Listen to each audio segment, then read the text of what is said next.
We back, y'all. All right, y'all. Yeah, man. We are back. Say, man.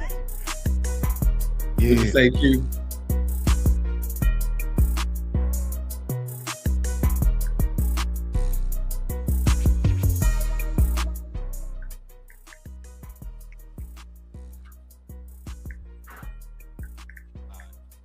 All right, y'all. Say, make sure y'all reshare the live, y'all. I'm telling everybody we have to restart the live now. Going. We had a nice low going, just get back to what we were doing. I got.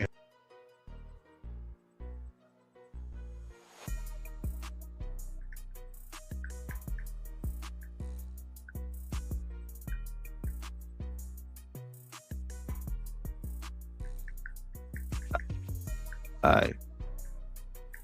Yeah. We're gonna let a few people get back up on her right quick. We have to restart the live. We was what the hell? Having technical difficulties. Hopefully everything is better now.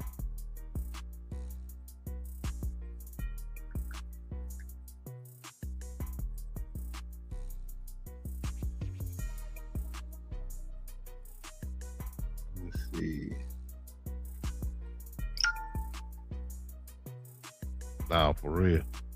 Let me put them back in these platforms. Get everybody back up in there. You know what I'm saying? Y'all share the live, man, when you come in, or like the page. Share the live or like the page.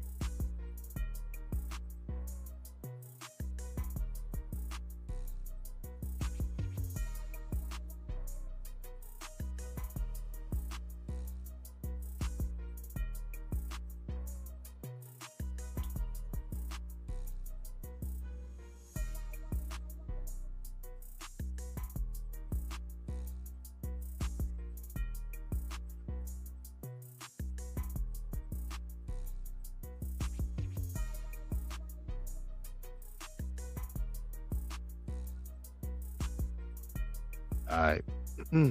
Yeah, man. Yeah. In it to win it. And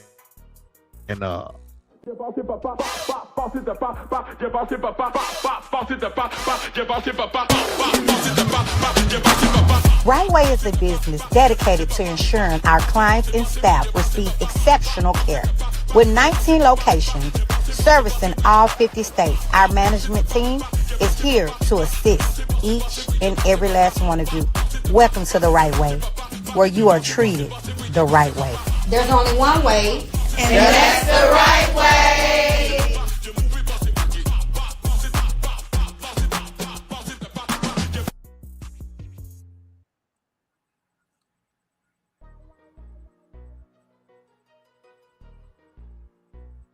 all right. You know who we are, man. I am Cutie Period. I'm your boy Billy Bell.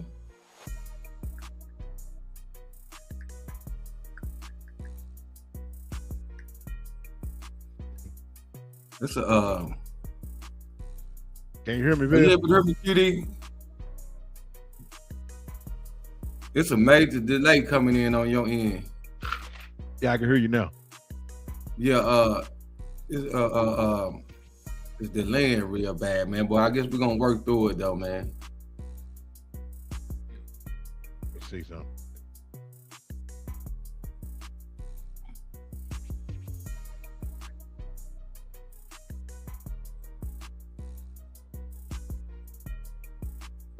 What I'm gonna do? I'm gonna go out. I'm gonna come back in. Hold on.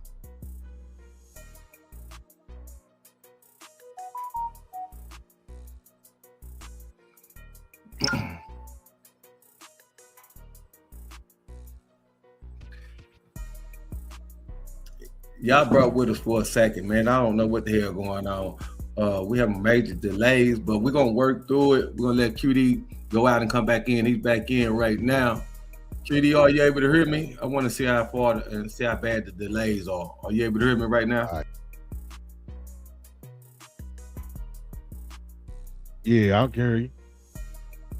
Yeah, it's delaying that. Like when your lips, and your voice is out tremendously, man. But we're gonna have to just go through it and get through it, man. What you got for us on Word on the Street? I got it.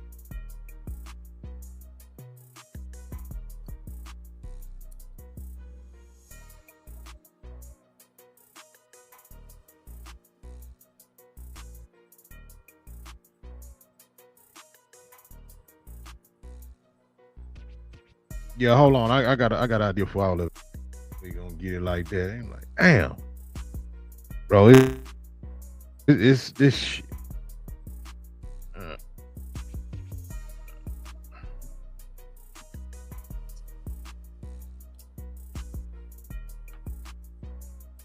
Yeah, we got the room filling up too.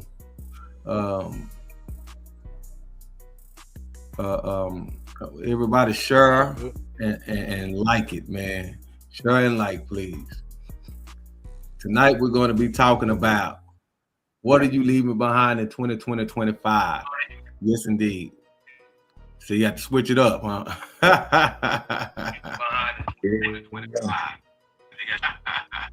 Yeah. All right. Say something, QD. All right, you got me? Yeah. All right. It's still a delay? Nah, there's no delay now. All right, cool. Hey, man. So we in here, man. We got to go this way. Let me take this off real quick and get all the way in so I can be on the same page, man. You know what I'm saying? But hey, we are here, man. The Lions DFW. We in the building. But say, man, we not gonna waste no time, man. We already done wasted like 30 minutes trying to get everything all the way together. So let me see if I can. All right.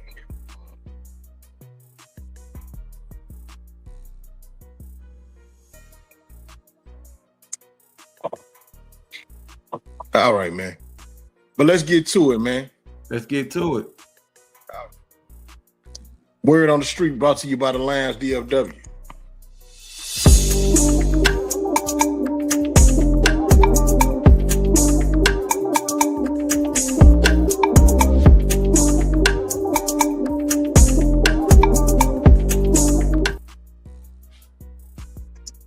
All right, man. So, hey, it's been a crazy weekend, man. I ain't gonna lie to you, man. I got a few stories that I wanted to cover today. First, what I wanted to go through, man, I wanted to first of all shout out to the Queen Bee herself, man, Beyonce, man. Beyonce has just became a billionaire, man. So that makes her and Jay-Z one of the, in the top ranks of the billionaire club, man. Forbes just announced Beyonce as the newest billionaire, man. Her net worth right now is, let me see. Her net worth right now, man, she's gonna be looking at 1.13 billion dollars, man, in 2025, man. So she ended the year pretty well, man. You know what I'm saying? I damn near thought that Beyonce was already a billionaire, Well, technically, she is a billionaire if her husband won. I guess they just talking about her own earnings. Yeah, that's what I think. I was like, shit, man, her and Jay-Z been billionaires for the last, decade or so, right? Maybe more than that. Well, so, Jay, I guess they just talking about from her own financial earnings. But technically, she was already a billionaire. She married to Jay. Yeah, for sure. So, man, shout out to Beyonce, man, the newest Forbes member. Forbes announced billionaire of 2025, man. They now are comparing her to Taylor Swift. They say Taylor Swift still has over the amount what Beyonce has earned for 2025, man. But Beyonce there, you know, and her and her husband, man, they're a power couple. So shout out to B, man. B is the new billionaire. Next, what I got, man, I'm gonna drive down to old Dallas, man. So this lady right here, she's code compliance in the city of Dallas. And the story is, man, she has pretty much been getting folk, man. You know what I'm saying? And they have set her up in proving this fact, man, because what happened is she had this essay and he basically was giving her money for him to pass the inspection, man, you know, the code inspection. And, you know, she was telling him, man, she got his back and, you know, she basically was, you know, taking money under the table. So what happened is the news, they set up foreplay. They had been texting back and forth and shoot, they caught her. And, you know, I got the, you know, we got the tape, man. So we're going to show what really, really went down, man. Check this out. I gotta see this, sir. I'm just here for this one-time thing to help him. We was helping each other, sure, and that's it. How are you helping each other? I don't have any more answers. You have no answers. You have not been extorting this man for 2 months? No, I have not. Friend, I'm not trying to hurt you. Are you friends? Is this your friend? You called me friend. This is Oscar Rivera, and this is Delana Howard, an officer with Dallas City Code Compliance. Not only does Rivera say they're not friends, 5 o 6, algo así. Totaling probably 700. He says she used her position with the city to demand hundreds of dollars from him, claiming if he did not pay, he'd owe the city of Dallas thousands in fines. Are you afraid of her? Sí, le tengo miedo a ella. In July, Rivera went through the annual license renewal process with Code Compliance for his car repair business, a business he's been certified to operate for more than 10 years. His license was renewed in July. Pero fue uno y ya me dio mis permisos, dijo que estaba bien, y luego ella también dijo que ya. But Rivera says in September, one of the officers with the department came back, claiming he was in violation of city code. Oh, me dijo que me podía dar un ticket de $5,000, o si no que pagara como una cuota de $290. These screenshots show text messages starting in late September from a number a Dallas police report links to Howard, saying it's going to take $200 to get this closed, promising to somehow block Rivera's address from the reporting system. Then she tells him that the fee will only be good for a month. He will have to redo it and asks him not to tell anyone. For weeks, text messages asking for different dollar amounts, asking for half if Rivera doesn't respond, insisting she's helping him out. The messages went from demands to pleas for cash to pay her phone bill and car note. What we have here is a clear case of extortion. Eric Deroger is Rivera's attorney. On November 14th, Rivera filed a report with the Dallas Police Department. DPD would only confirm the investigation is ongoing. We asked the city of Dallas for an interview on this issue, but instead received a statement confirming Code Compliance is aware of the allegations and that the employee in question had been placed on administrative leave pending an investigation.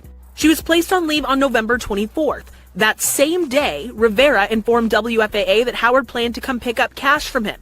So we showed up at the shop to bring her our questions direct. Morgan Young with WFAA. What does he owe you money for? Nothing. Your text this morning said that you needed money by 1 p.m. today or your car was going to be repossessed. Is your car going to be repossessed? But what does that have to do with Mr. Rivera? Nothing. I'm sorry, Oscar. Were you sending those messages asking for money as an employee of the city? No, at the time, I was always off the clock when I was sending them. When you were working for the city, would it be common for the city of Dallas to have you texting him for the money that he'd owe? Howard never denies texting Rivera asking for money, but says that she was somehow helping him, seemingly shocked that Rivera has a problem with it. You've been texting this man for months. He said he's afraid. Afraid? OMG. If you want a refund for your money, for helping you, I will. So you feel like you were helping him? I really, really do. I really do. And he knows that. Do you know that? I don't think he feels that way. I didn't come at you no type of way. If he was in compliance with the city, he had his permit, Why did he need to pay you personal money to your Zelle account for his compliance? I don't have anything else to say. This interaction went on for nearly 20 minutes. At one point, Howard starts to break down. Please. Why are you emotional right now? Because I have so much going on. I cannot have this air. Please, I'm already sick. I have proof. Please. I will give you back the money you sent. I'm not trying to break the law. I'm not trying to go to jail. What did you think you were doing when you were doing that? I was looking out for him. How? I don't want to answer. Eventually, Howard walked back to her car and drove away. It's appalling. I think it's predatory. I think it's a situation that should not have happened at all. Rivera's hope now is that the city's investigation will lead to action so that he and potentially others no longer have to live in fear. Oscar Rivera says he has not heard from Howard since the day that we spoke to her at his shop. The city of Dallas says it is still actively investigating this situation. And according to the city's website, if a property owner or a resident is actually violating city code, they will receive what's called a courtesy notice that specifically states what that violation is, how long they have to fix it, and information about any enforcement if they do not. We couldn't find any part of the policy that would allow for a code enforcement officer to personally text a resident. In Dallas, I'm Morgan Young. Man, that is insane. Man, that is insane, bro. What's wrong with her? What's wrong with her, bro? What is wrong with her? Your ass she going to jail. She going to jail for sure. Boy. Say, man, you up in here talking all on the camera. Like, man, you shouldn't have said shit. You know what I'm saying? Like, I don't know nothing about that. That ain't my number. I don't know nothing about that, sir. I don't even. Hey, man, I don't know nothing about that, man. You know, man, I plead the fifth. Look, when she pulled up and seen them people out there, you should have known it was an ambush. You should have known it was an ambush. You should have got wrong back. When you said it was the news, you should have just got in your car and left. You shouldn't have said nothing. I don't have nothing to say. I don't have nothing to say. I'm gone. Yeah, man. Then you admitted on live camera that you did the shit. You know what I'm saying? So man, come on, baby girl. Your ass. What you got going on, man? Yeah. You finna get the whole goddamn department knocked.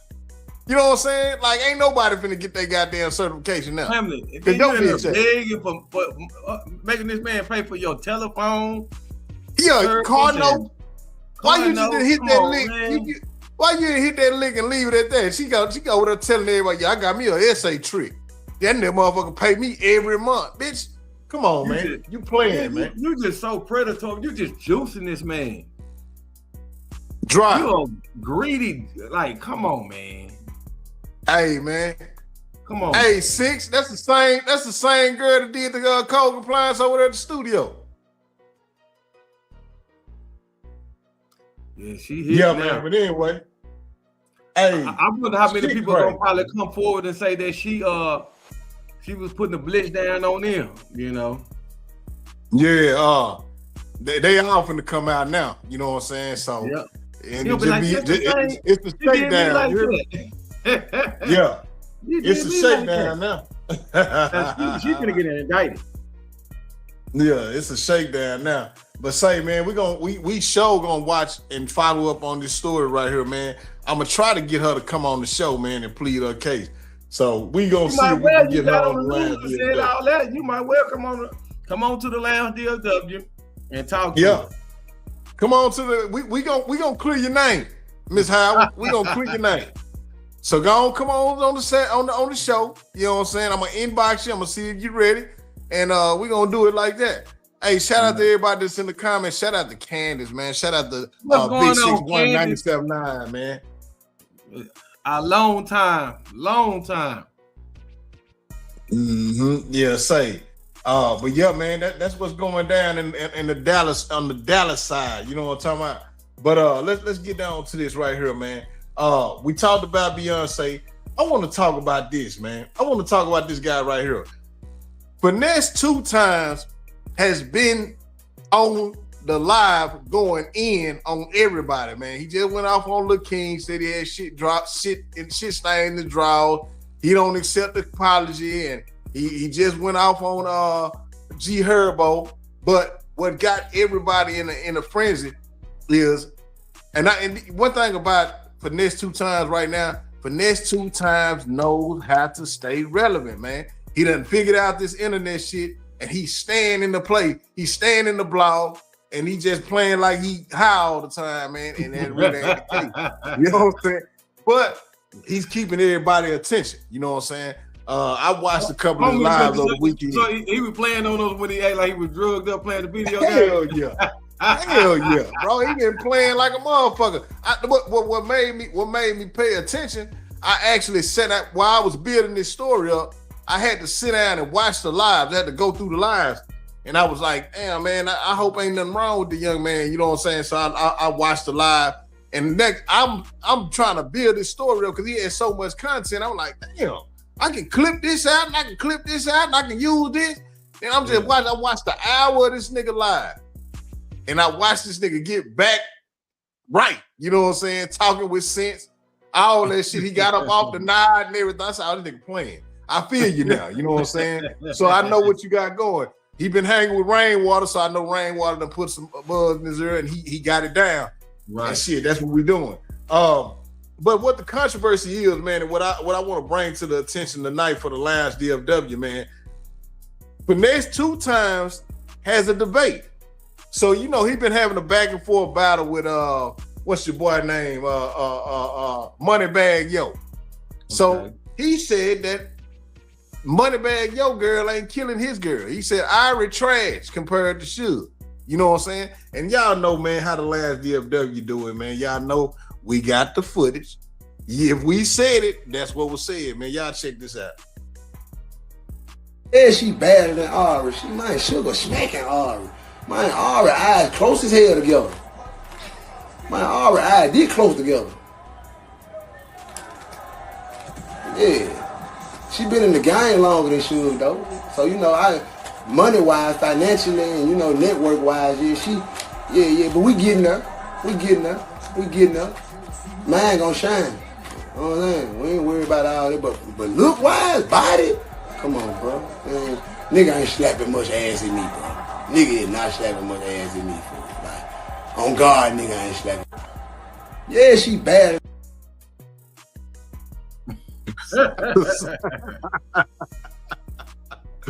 Hey, Finesse say, man, ain't nobody slapping much ass than him, you know what I'm saying? But I wanted to bring it to the attention of the lounge, man, you know what I'm saying? Because you know how me and Bailey Bell do it, you know what I'm saying? We gonna give our honest opinion. So, Finesse 2 Times say that Suge is better than Irie. I had to go look up Irie because I ain't never seen Irie top to bottom, you know what I'm saying? Okay. So, I had to get some pictures and shit. We got side by side pictures. I got side by side. You know I got it. Check this out. Come on now. All right, so this Suge on the left, man. This Irie on the right. So from when I was doing this story, man, I had to do a lot of research, man, to figure out. Y'all know I'm an old nigga, so I had to figure out who Irie really was. I knew who she was, but I didn't know who she was, man. You know what I'm saying? So I looked up Irie, man, and I checked out. She got a couple workout videos and shit. She really on her fitness shit. You know what I'm saying? So Irie is on the right, Suge is on the left. It looked like Suge doing her thing, man. You know what I'm saying? Suge got the face. Suge real thick. Suge got the face though, man. With the face comparison, I don't know, man. I gotta go with Suge, man. I agree with you, and Irie got the body, man. Irie got the best body. Suge got the best body. Cause I seen Irie without that makeup on, man. She do look funny looking, man. Makeup does wonders, man. No disrespect to your old lady. God damn, man. He ain't dropped nothing in so long. I'm down there about to forget his name. Moneybag Yo. Moneybag Yo. What is Moneybag Yo doing, man? That nigga on it. He on this fitness shit too.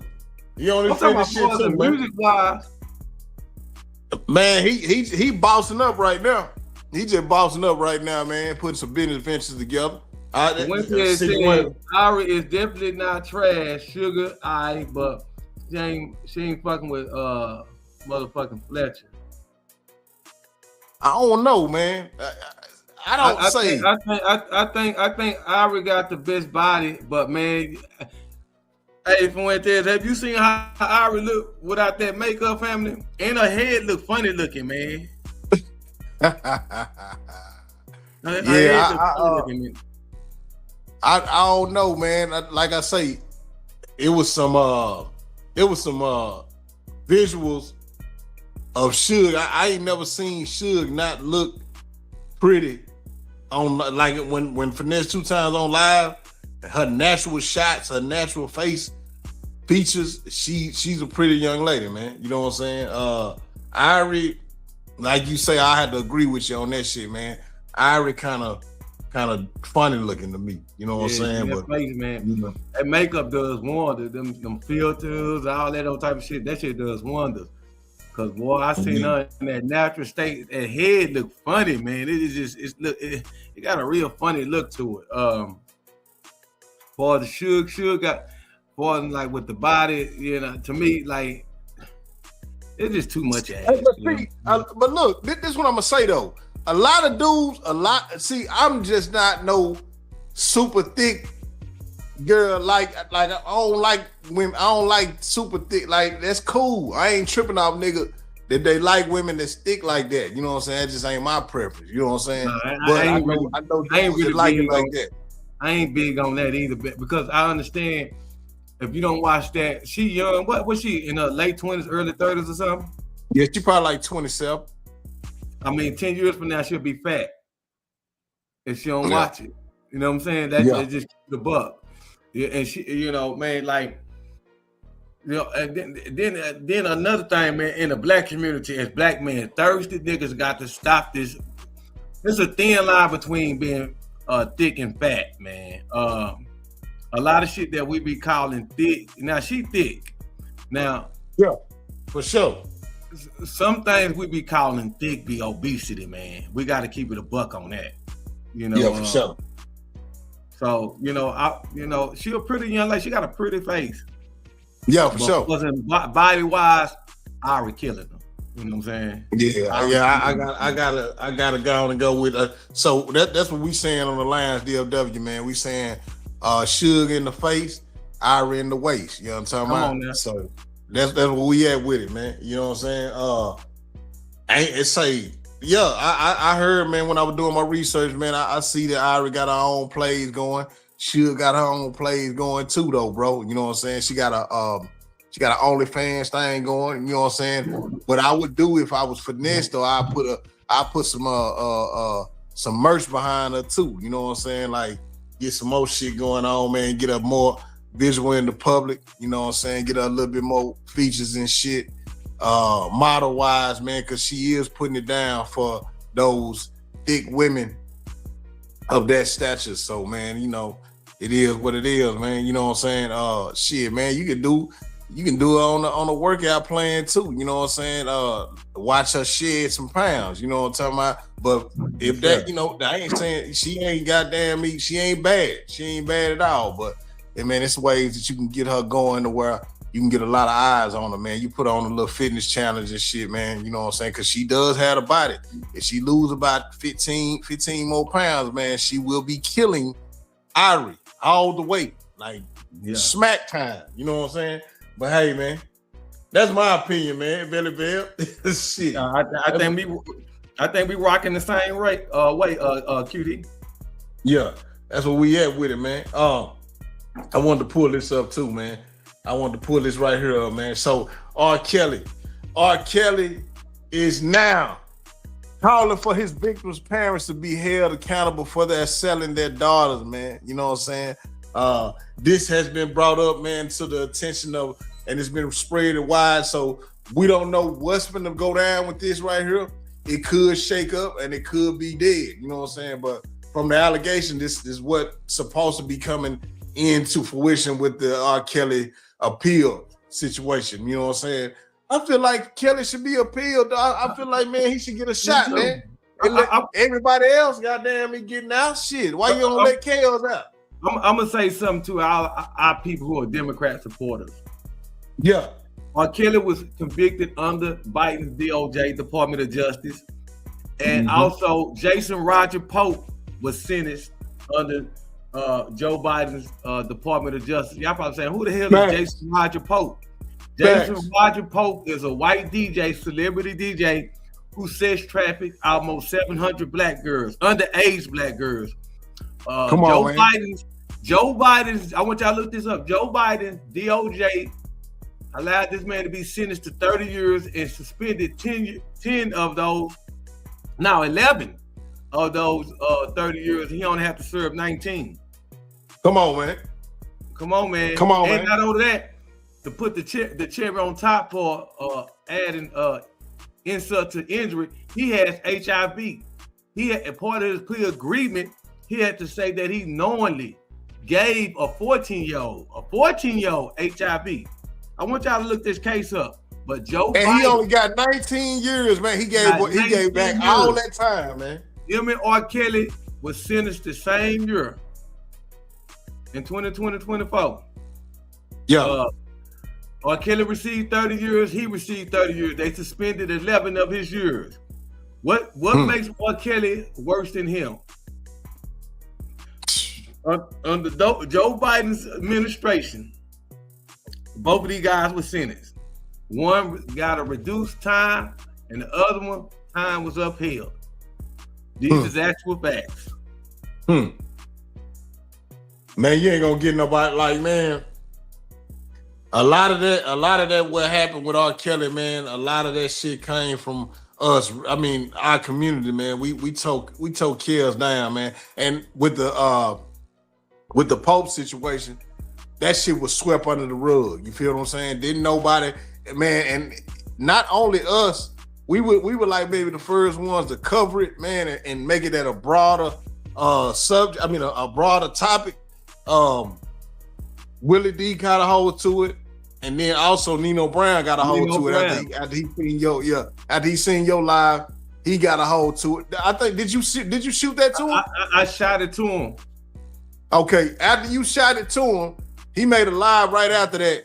Yeah. And man, one thing about Nino Brown shit always goes viral, man. And that story by itself, it seemed like it got shadow banned a little bit, man, to where nobody really caught traction to that, man. It wasn't no controversy. I didn't see too much in the comments, you know what I'm saying, back and forth in the comments to make it go viral even more. I didn't see nobody really take those clips and even, build up content on their own about the story, you know what I'm saying? So it seemed like R. Kelly's story got way more traction because, man, it was one of our own, man, and we were pretty much bringing this guy down but it was a white boy that was doing the same thing, and y'all didn't say a thing about it. You know what I'm saying? Y'all didn't make it broad like you did the story. Come on, you feel me?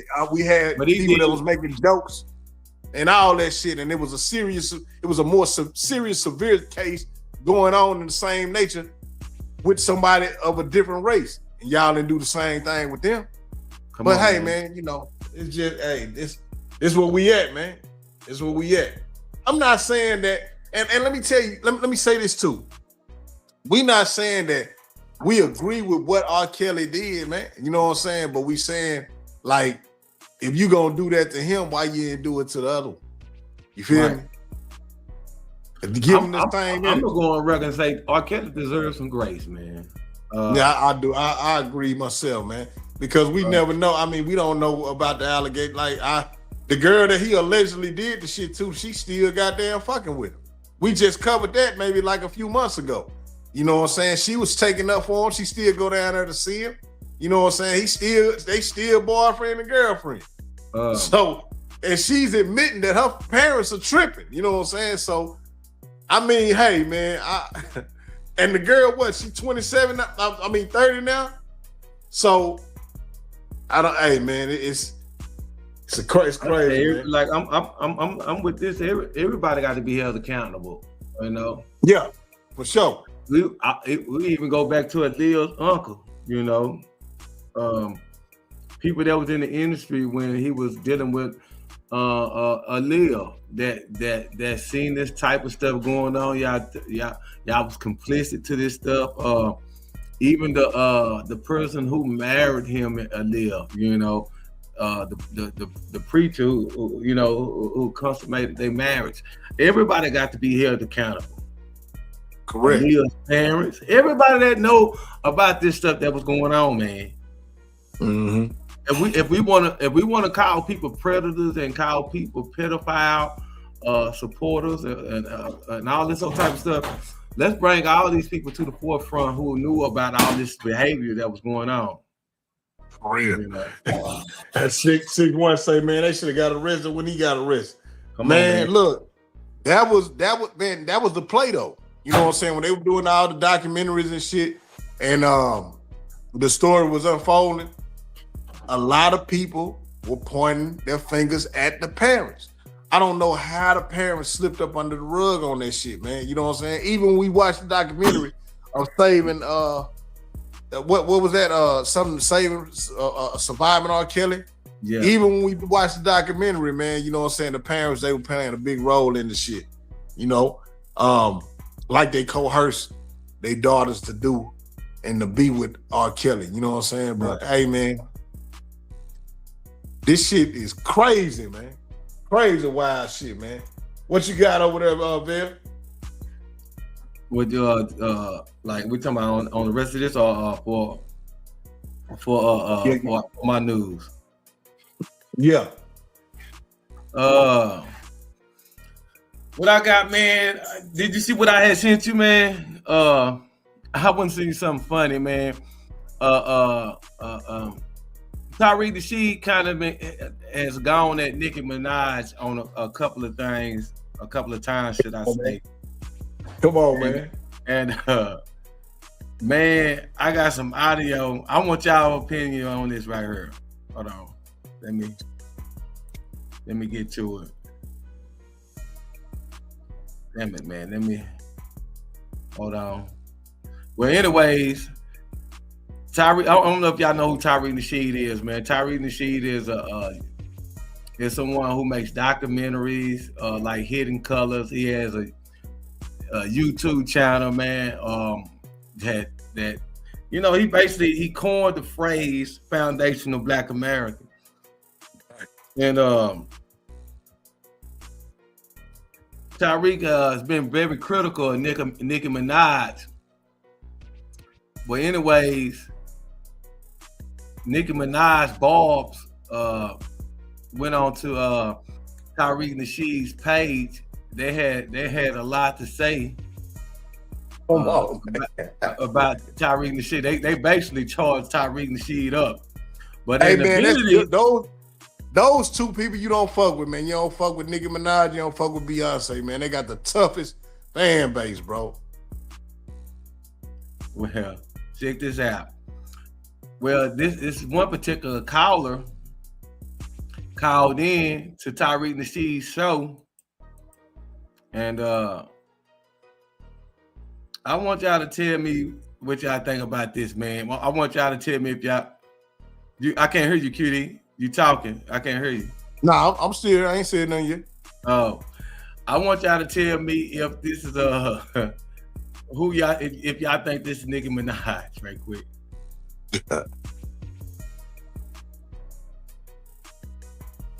Hold on. I think that's Majesty. Majesty Elite. I think that's Majesty. How to pronounce your name? Majesty. Okay, and you have a voice. Okay, what's going on?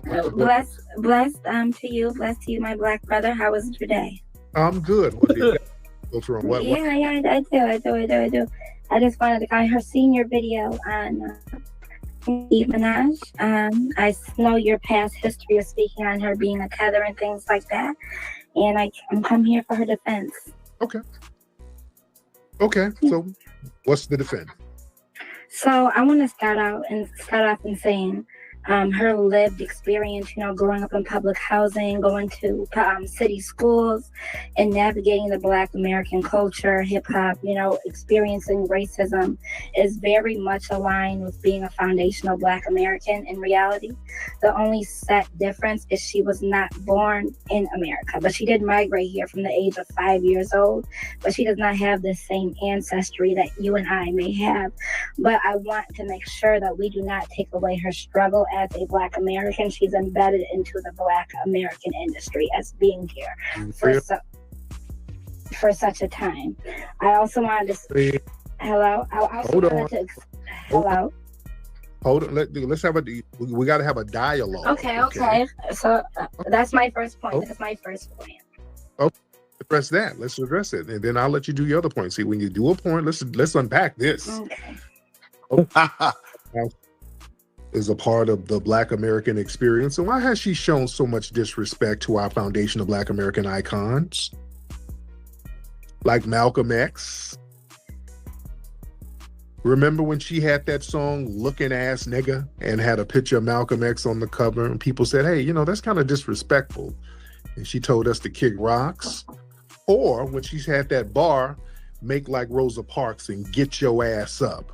And when people said that was kind of problematic to our icons, she told us to kick rocks. Is that a part of it? Because, yeah, we don't do shit like that as foundational Black Americans. We don't disrespect our icons like a person who's not of the lineage would. So is that her showing camaraderie with our lineage?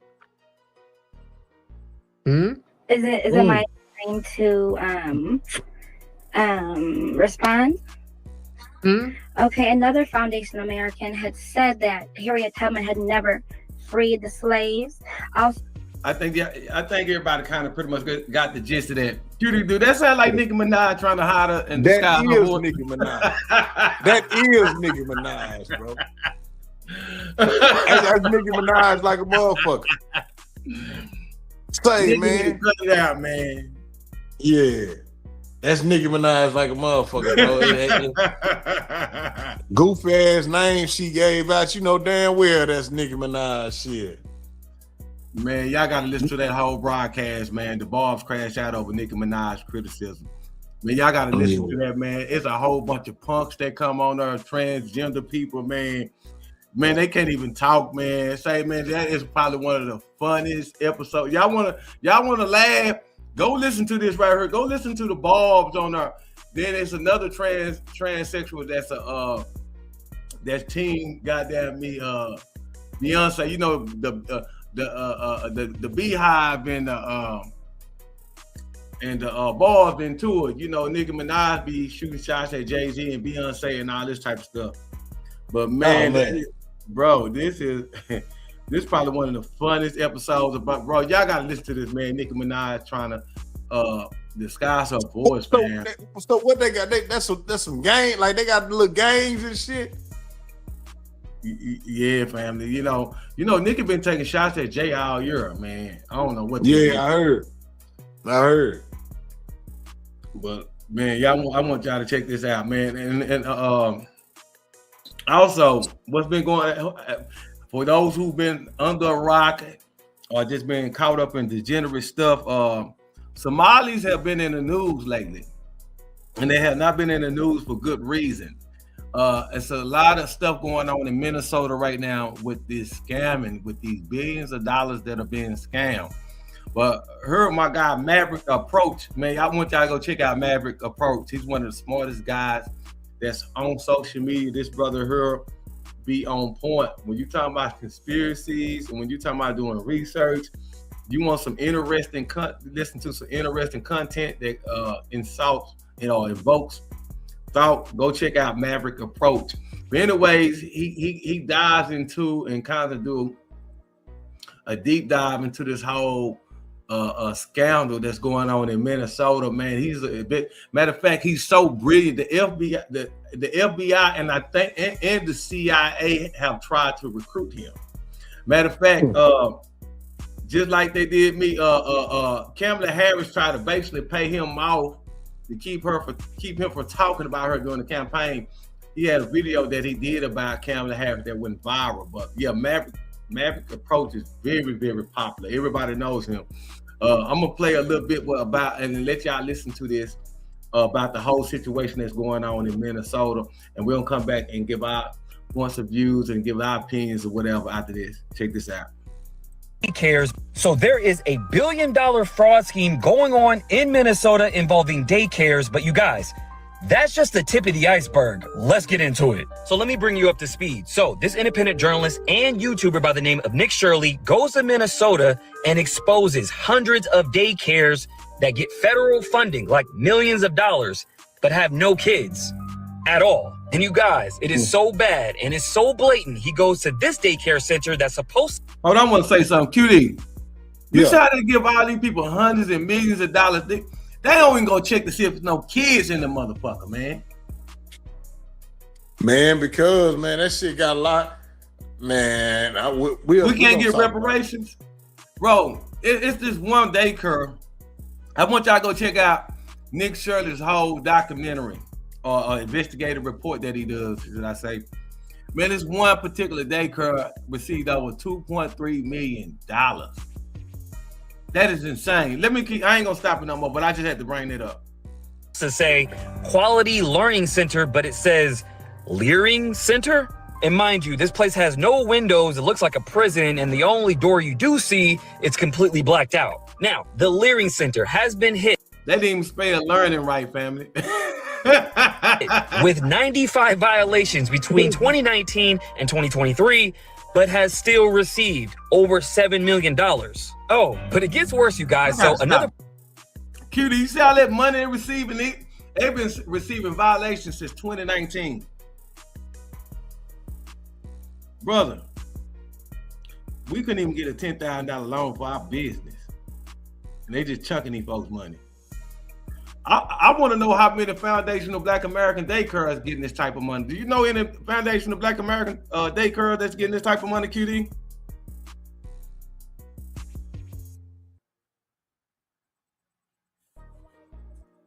Are you on, Q? Yeah, I'm back. You see all this money these folks getting? I was asking, do you know any foundational Black American daycare that's getting this type of money that these people are getting? Man, not one. If it is happening, you know what I'm saying? Like, it's not happening as much. Look at this one daycare. They since 2019, they've been getting violations after violations, but they have received over $7 million, family. Come on, man. Let me keep going, man. We're $7 million. Oh, but it gets worse, you guys. So another place he visited called Sweet Angel Childcare used to have a number, but it doesn't anymore. I found a video where they called the number, and guess where it goes to? Tim Walz. Tim Walz's office, you guys, and I had to test this theory myself to verify. The office of Governor Tim Walz. And let's not forget, he said this, where he said Minnesota's economy does not work without childcare providers, so we're giving them a raise. We're all sure of that now. Now, with all these daycares not having any children, it is imperative to note that 3,000 to 4,000 kids per year go missing in Minnesota, but that's another rabbit hole for another day. But it gets even weirder. Do you guys remember this Minnesota lawmaker by the name of Melissa Hortman? I know that people will be hurt by that vote, and who was the only Democrat who voted against Minnesota Care, which cuts the funding for healthcare for illegals. Well, guess what? She was murdered. Oh, it's all starting to make sense now, doesn't it? And mind you, they never caught the killer, who they said was impersonating a cop who had a police cruiser, but it smells like an inside job. Now, I'm getting hundreds of DMs to look into other states because they said Ohio's even worse. I mean, can anybody tell me why this daycare center in Columbus, Ohio is located at a smoke shop? And here's another one for good measure with blacked out windows, just this truck in front with no other cars, no play place, nothing. And not to mention, there's over 500 daycares in Washington that have no physical address at all. So there's that. I mean, it really makes you wonder how Kamala Harris raised $1 billion in 3.5 months with Tim Walz being her running mate. And it's pretty full circle because she did try to pay me off in this email during election time with that allegedly dirty money. Make sure you guys go to my YouTube, The Maverick Approach, because I'm doing a deeper dive on all this, but let me know what you guys think below. He cares. Bro, them motherfuckers getting exposed. Bro. Them motherfuckers getting exposed, man. Somebody got to go to prison. Yeah. Say 2026. 2026 is gonna be a lot of them motherfuckers going to prison. I don't want to hear nobody tell me shit about no Democrats. They're some of the most crooked money laundering. Like, bro, this is actually, you can verify all this stuff. Like, Tim Walz the governor. Remember we just talked about him giving them motherfuckers a driver's license. He got to go to prison, family. Yeah, it's been a lot going on in Minnesota, bro. The last few things that since the election, nigga, you had they were trying to overthrow the votes with the immigrants. You know what I'm saying? Allowing them to vote illegally. And now we got this, you know what I'm saying? Then we got, I knew it was some money laundering thing going on. So now we got this. Hey, man, we need something going on, man. Something going on in Minnesota, man. Shit. So, hey, we got them people gonna come down there. Brother, show. How the phone number to the daycare going back to your office? Come on, man. Bro, y'all so sloppy. But they've been doing it for so long, you know what I'm saying? With it not being traced, bro. They've been doing it for so long. They probably been sloppy like that. You know what I'm saying? Because they've been getting away with it for so long. So shit, they've been just doing what the fuck they want to do. Now, y'all done stepped on the wrong toes and shit, man. Motherfuckers exposing y'all there left and right. Bro, then they killed that woman because she voted against the bill giving free Medicaid to illegal immigrants. She's like, man, I ain't voting to get these people. Okay, bitch, you gonna be a dead bitch. The mafia. Them motherfuckers, the mafia, bro. Man, come on, man. The mafia, bro. This is the level of corruption that I don't want to see. You know when we be talking to black people about this Democrat and Republican shit, family. We start talking to these people, they don't have a clue of what's going on, fam. Imagine, I want people to imagine if Donald Trump was, half of this stuff that we heard Donald Trump was tied to, fam. Imagine. These folks stealing billions upon billions of dollars. There's no way that Tim Walz, the governor, don't have his hands in this. You know, brother, right now they don't even know how much fraud has been committed in Minnesota. I Googled how much they stole. They say anywhere from 9 to 12 billion. The number just keep rising. And we can't pay reparations. See, this is what I'm talking about. And we can't pay and when you even bring up reparations, oh man, hey, we'll pay. I mean, we'll look into it. We'll look into it. We got a little bit more studying to do. But we have been looking into it. We just got to do a little bit more research. What the fuck? Come on, man. Y'all ain't doing no research with all this other money y'all giving out. Every time y'all give out a big lump sum of money to anybody else, it's cool. But when it comes to reparations or giving or helping any type of black anything, y'all blocking that shit, man. What's up, man? God damn. Well, man, look, man, that pretty much does it on my current events. And we about to get into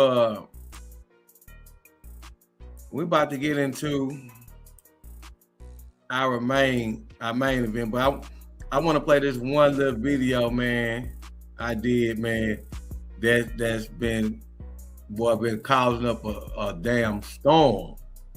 Let me see, is this part 3? I did a three-part video talking about reparations. I want to play this right quick. Right now it's at 428 likes, 379 comments, and at 8,303 views right now at this moment. I did this right here. This is part 3 what I did, man.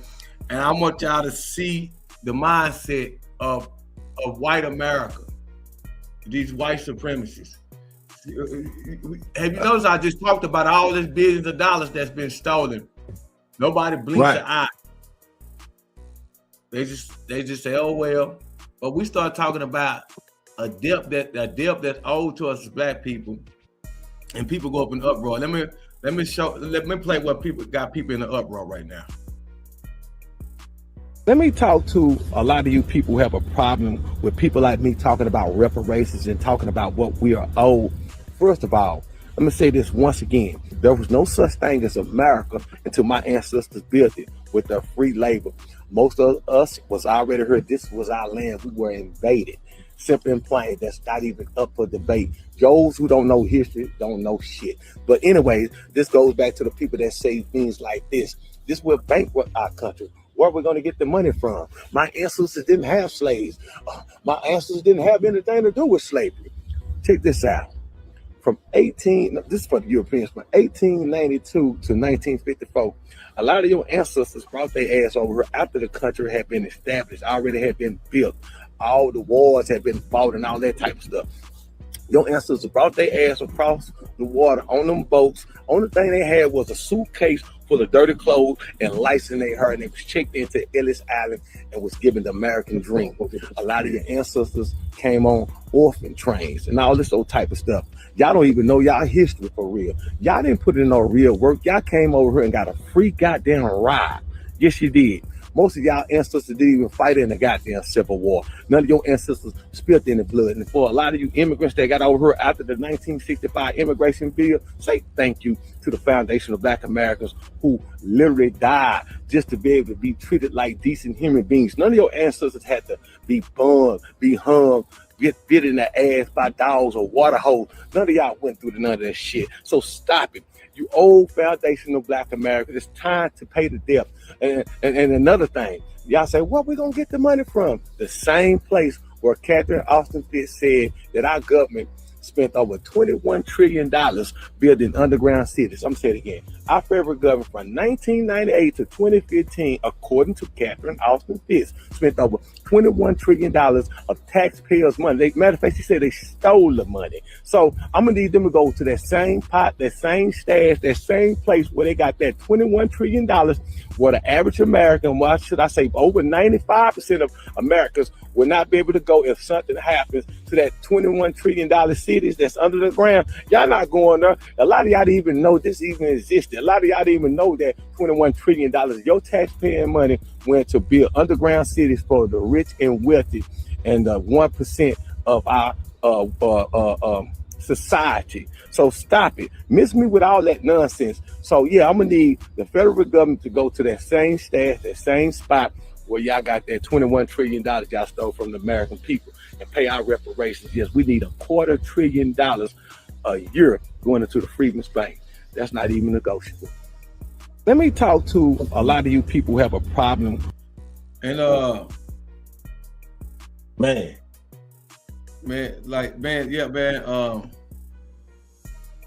lot of people was upset about that, man. And what's so crazy, man, I'm gonna show you something from an article. If y'all think that is far-fetched, about when Catherine Austin Fitts said that notice nobody's called Catherine Austin Fitts a liar about this either yet. She said from 1998 to 2015 that we spent over $21 trillion building underground cities. That's what she said. No one has come out and called her a liar yet. No one. No one has said, man, she's out for motherfucking meds. She's lying. The Bush administration hasn't called her a liar. No one has called her a liar. I guess it's obvious that she may have some receipts somewhere, so they got to be careful about, saying that she's lying. But before we get into it, I want to just read what she said. What it said. It said Catherine Austin Fitts, a former assistant Secretary of Housing and Urban Development, claims that the U.S. government diverted $21 trillion in unaccounted for funds between 1998 and 2015. I look at that date. Remember 2015, QD, to secretly build a network of approximately 170 underground cities or bases. These claims are part of a broader conspiracy theory and lack solid, publicly verifiable evidence. But check this out. Let me fuck you up right quick. Look at that date on there that says December the 11th, 2017, right? Look at this right here. MSU scholars find 21 trillion in unauthorized government spending, Defense Department to conduct first ever audit. Is that the $21 trillion that came up missing? I must say. Come on, man. I must say. This is the first time y'all heard this on the last season. On the last DFW, we get y'all real news. We don't just talk about the dumb shit, man. This is in 2017. Captain Austin Fitz didn't come out with that with that interview. I think early this year or last year. But this article from 2017. 2 years after they finished building those underground cities. That's too much of a coincidence, man. Ain't that much coincidence in the world? Y'all spend $21 trillion building underground cities, and here it is. Y'all do an audit and $21 trillion unaccounted or unauthorized money. But that's on that, man. What are your thoughts about that before we close out and get to the main event, man? Man, hey, it's not surprising, bro. It's not surprising, man. You know, it's what we up against. But we can't get no reparations, bro. But we can't get no reparations. We can't get it, man. They don't want us to have it. They don't want us to be at that level, bro, because they scared of what we gonna do. You know what I'm saying? And they know we gonna. That's all we need, man. We just need that. Let us compete. Let us compete, man. What department did Catherine Austin Fitz work in? Remember they say. I'm gonna show you what department that she said she worked in. Yeah. All right. They said Catherine Austin Fitz, a former assistant Secretary of Housing and Urban Development, claims that what she worked at Housing and Urban Development. Now I'm gonna read this right here. Earlier this year, Michigan State University economics working with graduate students and former government officials found 21 trillion unauthorized spending in the Department of Defense and Housing and Urban Development for the year for the years 1998 to 2015. Remember this article came out in 2017, man. Catherine Austin Fitz didn't do that interview until either late 2024 or 2015. I mean 25. I'm sorry. I had to look it up when she did the interview. But this is old. Yeah. And she worked in that department. It goes to show you. It goes to show you it's been going on. Leaving. Yeah. Like, where the fuck is all this money going? But she knew though. Like, family. But they tell us that's a conspiracy theory. But that's enough on that. I'm gonna do a whole video on that, man. Man, what you think, bro? Like, I heard that they having talks about reparations. You know what I'm saying? And it's a strong possibility that it could be backed in behind the leadership that we have in office right now, man. They saying that it could happen. What are your thoughts on that? I believe it would be somebody like Trump before it's the Democrat Party. Why you say that, Bill? Because it was the Democrat Party who shot down the reparations bill in California, and that's a 85% Democrat ran city. State. And just from political to voters, it's 85% ran and supported. So it was our own black people who shot that down, brother. Our own black people. I want black people to understand something right quick. Since you're talking about the reparations, man.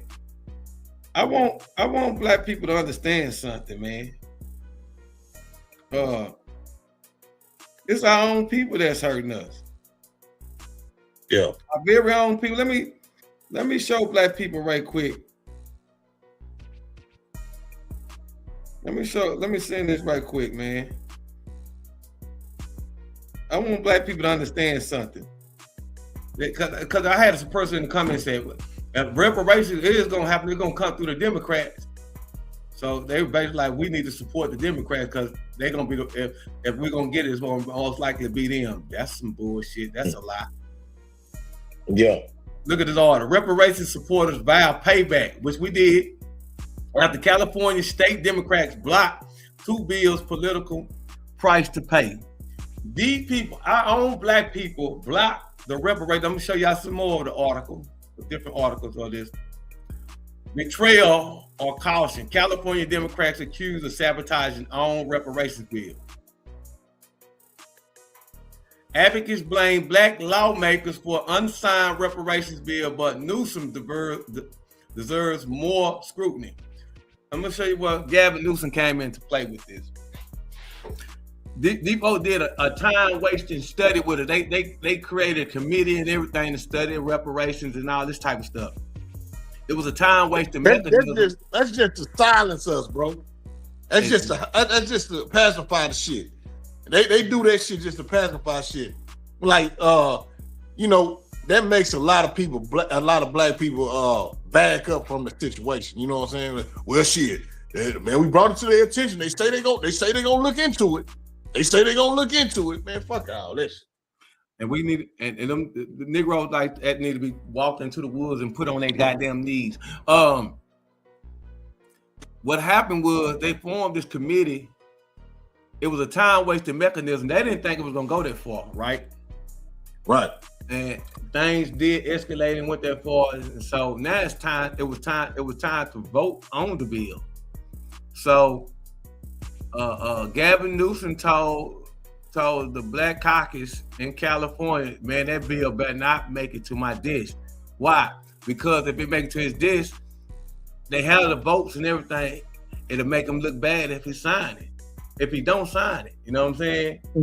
It'll show that he's against reparations. So he needed them to follow. We not with our people. Yeah. We not the Black Shield no more. Yeah. We not representation of them in the office. And so that's gonna take our votes away from us. And see, if he signed the bill, he felt like it'll ruin his political future because he want to run for president in 2028. He just don't know he already done for. You already done, son. Right. You already done for. It was a damn if you do that. You should have went ahead and pushed reparations and signed. You should have let them sign that bill for reparations. You should have spearheaded. You should have been the one that actually makes you look good, dummy. You know, down what the people you would have had a strong voter base. Every black person in America would have voted for you. Man, you know what makes it look bad, bro, for those black Democrats that's in office, man. Mm-hmm. What makes them look bad, bro, is when I look at other political representatives. When I look at other ones in there that's of another color that's speaking up for reparation and speaking up for black folk. But when you got black folk that's in office that's supposed to be representing us, can't even back us, how the fuck do y'all expect for us to vote for y'all again? Y'all know that's the no-no. Y'all been exposed the whole 2025 and on down. So when it comes to this shit again, man, you ain't gonna see not one. I don't know nobody, but only the naive ones that's still on that Democrat motherfucking bus right now, bro. Yeah, I mean, they ain't talking about nothing. I mean, you know, I don't want to hear nothing about what no Trump is when the Democrat Party is literally sabotaging us. This is proof right here. They literally, y'all gave the funders to do the studies and host a committee to only come back and sabotage it and block it because y'all never had intentions of a bill being pushed through the House in California and then the state Senate and being voted on. Gavin Newsom told y'all, man, y'all better make sure that bill don't. And it was so crazy. It was a white Republican said, because they just needed 2 people to put the bill on the floor. Not one black Democrat will put the bill on the floor. And a white Republican, he wanted to show black people that Democrats were just as much as they were against reparations. He agreed to put it on the floor because he knew not one of them would do it. You know what I'm saying? It was a white Republican saying, hey, I put the bill on the floor. We just need one more person. Not one black Democrat would step up to put the bill on the floor to be voted for. These is actual facts. That lets y'all know what we do. That lets y'all know where we stand. Yeah. That lets y'all know where we stand. And if dumb black people go out here and vote for Gavin Newsom in 2028, man, a lot of y'all deserve to be put on the plantation, literally, man. Because it shows the ignorance and the stupidity of black people. Don't tell me about no Republican Party when I know what the Democrats are openly doing to us. Like bringing a new voter block in to replace you economically.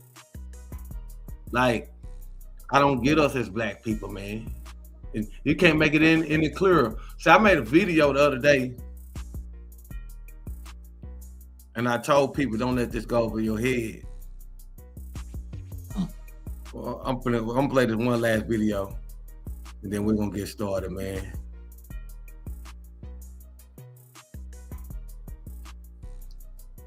I want you to peep this right here, what I'm saying. And if I wanted to harm black people, if I was a white supremacist, if I wanted to harm black people, all I would do is disguise myself as a Democrat and be nice to them and do black dances.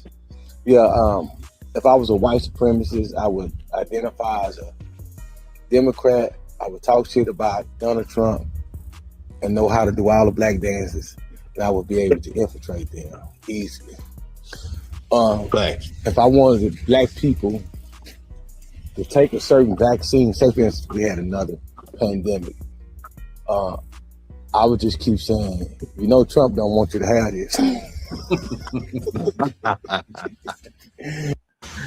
If I wanted to harm, you know, I know probably. Hey, you got him riled up with that one, huh? Yeah, I got him riled up with that one, man. But I said that because black people are easy to infiltrate. All you got to do is put a Democrat on it. And if you talk about Donald Trump, if you're not doing a black dance, they're going to invite you to the barbecue. That's how Roger Pope was able to infiltrate black people. He was a DJ that played black music. It ain't funny, man, but man, it's easy to infiltrate us, family. Yeah. Man, that white boy cool, man. They down.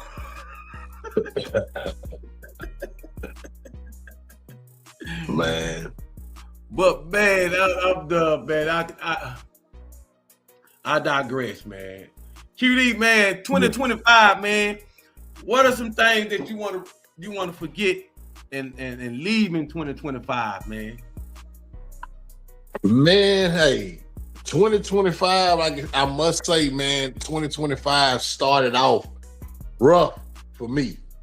I'm not gonna lie to you, bro. 2025 started off super rough for me, man, and my wife. As you remember, bro, if you remember 2025, man, every car I had broke down.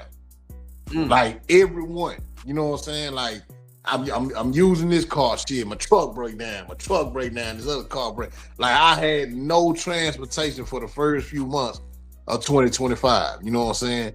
And I was like, God damn, this is how it's gonna start? It started out in a rough patch, you know what I'm saying? Spent a lot of money in the first quarter of 2025. It took me a lot to bounce back in the first quarter of 2025, bro. I think I probably got my head above water around May. Yeah, May, things started to come back into fruition. But man, that first, from January all the way to April, It was rough. So shit, if I can, bro, I want to leave all anything of a negative aspect, bro. I want to leave it behind. But I must say, man, I didn't break. You feel me? I ain't breaking, and I could have, you know what I'm saying, but I ain't break. But man, I'm gonna get back on to I fell off on my spiritual and my health, my dieting in the last quarter of 25. I mean the last 2 months of 25, you know what I'm saying? So I gotta crank that back up, man. Get back on that. It don't take nothing for me to do that. You know what I'm saying? But yeah, like I say, man, bad habits, man. I'm leaving that behind. I'm gonna take more sacrifices as well. You know what I'm saying? I'm gonna take more sacrifices for 2026, man. You know what I'm saying? Like a lot of things are gonna get left in 2025, man. For me. Sir. The dig, man. What you think, man? Where you at with it? Well, you know, it was a rush patch for me, man. 2025, man. You know, we shut down brisket and things, man. Oh yeah. My baby, man, you know, I put so much into it. Man, I just want to get out of 2025, man, and not even think about it no more. Yeah, it was a road of adversity for me. I learned a lot, man. That restaurant, man, down there caused me to have a stroke. You know what I'm saying? Hey, bro, listen to me. I feel your pain. You know what I'm saying? I know how it is, man, to invest in something and have that certain attack. See, people don't understand, bro. As a man, when you invest in something, man, you know what I'm saying? It's hard to that's with anybody. When you invest in something, man, it's hard to let go of that. You know what I'm saying? It took me maybe a couple years, man, for me to let go of my business, man. You know what I'm saying? 'Cause when my business started to turn into a bill, you know what I'm saying? I had to, you know, kind of sit back and readjust, man. You know what I'm saying? And I had to listen to my wife as well. You know what I'm saying? Hey, when your wife come tap on you and you used to being a leader and your wife say, baby, I think it's time for you to throw in the towel on that. You know what I'm saying? Yeah. And you got to start listening to your better half, man, and be like, you know what? You right, man. You know what I'm saying? Then after that, man, you know what I'm saying? You can exhale and then start over, man. It's difficult starting over, but it's way better than going backwards, man. Yeah. Real tough. I mean, anybody want to join the panel tonight and y'all want to talk about some things that you're leaving behind in 2025, you're welcome to join the panel tonight. We welcome you to come on. As we stated, we're going to talk about some things that happened in 2025. I got a couple things. I got a couple things that I had wrote down, bro. Some of the things that was happening in 2025 in the beginning. Let's start off with the New Year's Day. The man that was inspired by ISIS that drove the Ford F-150 pickup truck in New Orleans on Bourbon Street and killed he killed 14 people and injured 57. Y'all remember that? Hold on. I'm gonna put it up.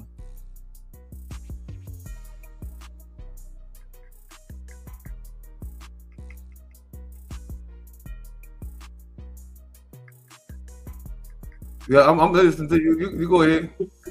Yeah. But yeah, man, I want to start out with that, man.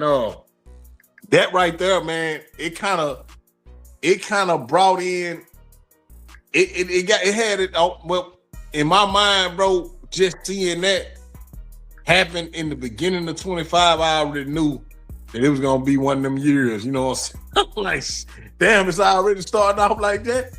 You know what I'm saying? I'm like, man, it's gonna be a motherfucker, you know what I'm saying? That was a tough, you know what I'm saying? That was a tough story to even hear about. You know what I'm saying? Like, dude dry did that shit, man. You know what I'm saying? And then we didn't hear nothing else about the backstory. Did you ever hear any backstory on that? On why he did that? What was the intention? Matter of fact, I'm finna 1 year later. Hold on. They just did an article on the QD. Boy, ain't that something? Yeah. You did an article. What's so? Well, I'm finna share it right now. I'm finna share it with the people right now. They literally just did an up to date on it, and it's all right. I'm finna share it with the people right now. What they're saying.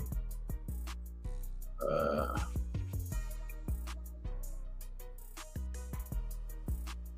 right. Let me share it. This is the update image. This is it. Yeah. All right. I'm gonna read it, but I'm gonna put the update up there. Look, they just did the update just came out December the 29th, 2025. That's crazy that you would even talk about. They just recently did an update. They say 1 year after New Orleans attack, why still elude the Houston killer's family? Because I guess it was a person by that. Very early in this investigation, the FBI was able to trace Shamsu Din Jabbers, I'm butchering up his name, whereabouts as he drove a rented truck from Houston to New Orleans to commit the first act of terrorism in 2025.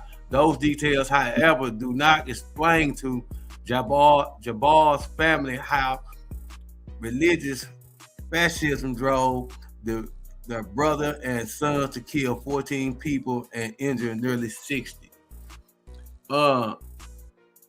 It's really, from what I'm seeing, it really don't have any update. Let me see what else they're saying about this Q. God damn, man. I'm trying to read the goddamn these articles keep popping up. Let me see. Damn. Yeah. Let me see. It's really not. Let me see, John. God dang. Man, they won't let me. They won't let me get into the rest of the article, but from what I'm seeing, they don't have much of an update. You know, I guess somebody just wanted to do a piece on it, but I'm trying to finish reading, but they're trying to make me subscribe to the Chronicle, man, to read the rest of the article, man. I can't. They trying to make me pay for the rest of the article, so I can't read down to the rest of the details about the killers, man. But from what I'm seeing, they haven't. They don't have many answers, man, of why he done it. But you want to give some insight on this? Man, shit. If we don't know why because that was my whole thing, man. Because it was a story that kind of came and went. You know what I'm saying? So that's what I was really trying to see if we had any updates on it. Let's go with the Eden fire blaze in California. Go with that. On January 7th, it was fueled by extreme winds and spread it to Los Angeles. The fire destroyed more than 16,000 structures, burning 10 of the 1,000 acres in the Pacific Palisades and killed 29 people. If y'all want to see that in depth, man, they got a movie out right now. I think it's on Netflix, but they got a movie, man, that's kind of doing like a it's a true story. I mean, it's a movie they have out right now, man, talking about those blazes that happened in Cali. You know what I'm saying? That they were trying to get control. Man, how long? I think those blazes was going on for maybe like close to like maybe like 2 to 3 weeks. And it kept going, man. The wildfire fires were steady going throughout the whole West Coast, man, in the California, Los Angeles area, man. Real bad, man. And people trying to evacuate. When I get the name of that movie, matter of fact, let me see if I can get the name of that movie right now so y'all can watch that, man. I'm trying to all right, let me put it up.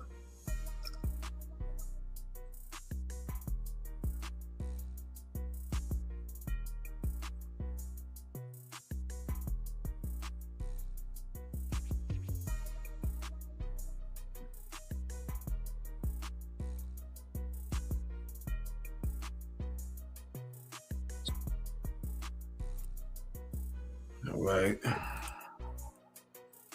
It's called The Lost Bus, y'all. It's called The Lost Bus. Based off a true story, man, the California fires, man, the wildfires in Los Angeles. Y'all go check that mug out, man. It's pretty good.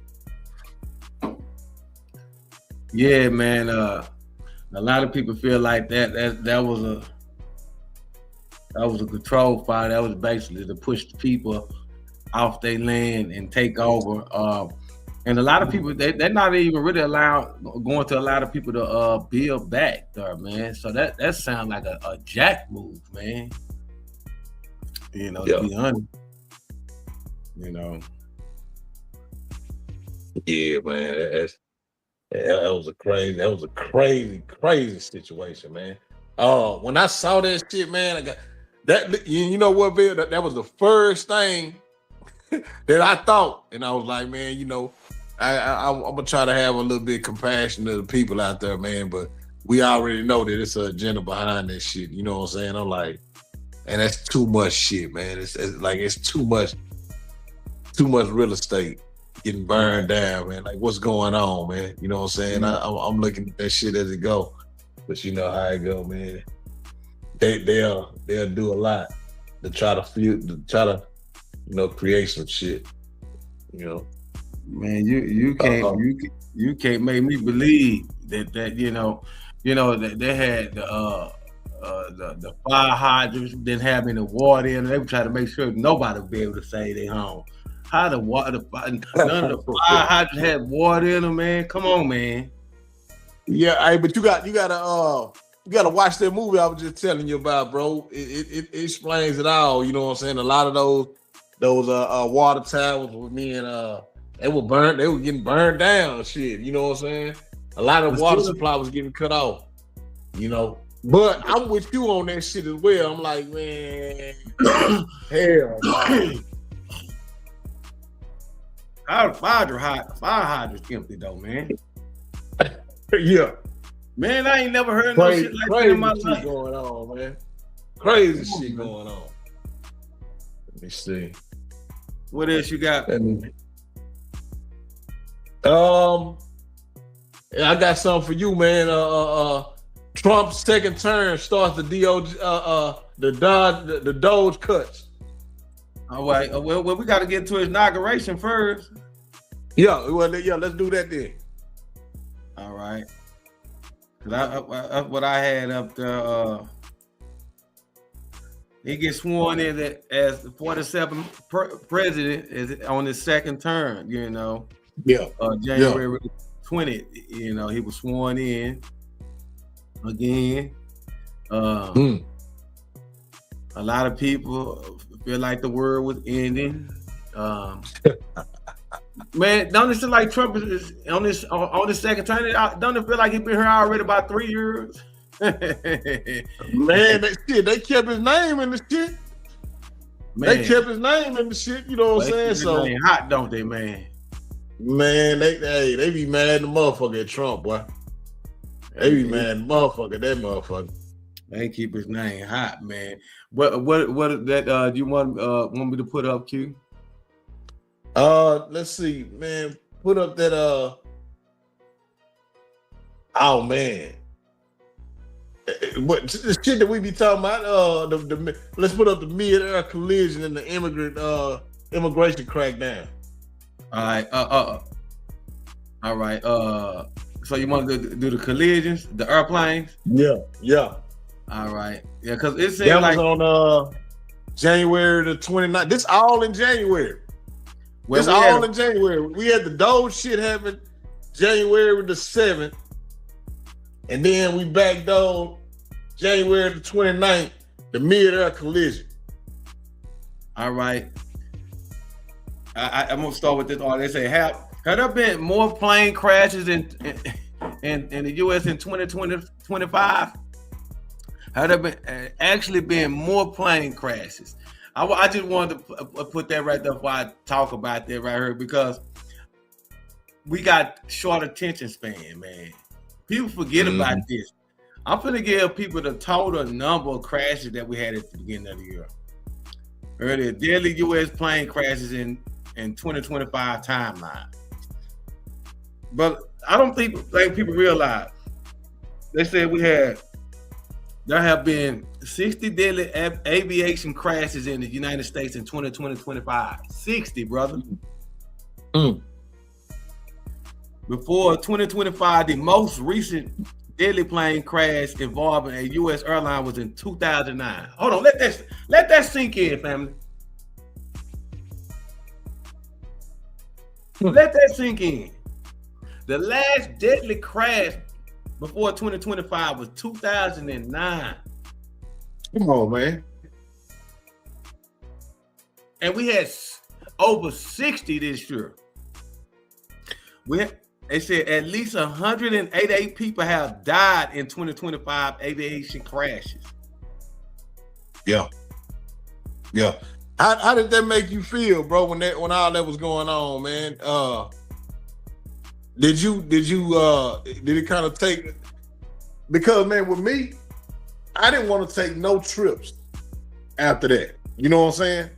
Like I don't mind driving, but man, when it comes to a trip, man, and I want to go somewhere that's off, like man, I want to hit Florida, or you know what I'm saying, I want to hit somewhere that they got some water by it, man. I want to fly. You know what I'm saying? I want to fly there instead of driving. You know what I'm saying? I got a trip. Me and baby got a trip coming up. I'm still kind of paranoid about that shit. You know what I'm saying? I got a few stewardess that I got a few stewardess that stay on the property, man, and shit, they fly every day, and they say things getting better on it, you know. So, what you think? I feel like we had some type of cyber attack where they was causing these planes to crash, and they won't speak up. And they kept it under the wrap because they say that we've been compromised. Come on, brother. I mean, let's just do the math, brother. We Right. hadn't had, brother. Look what they said.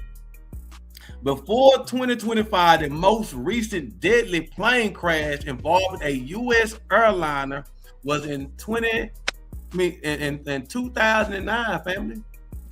Man. In 2009, and just this year alone, we had 60, family.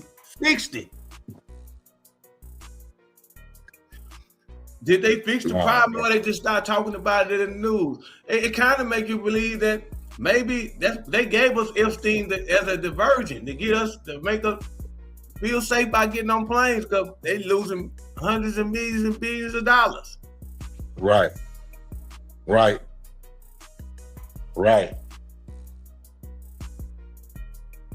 And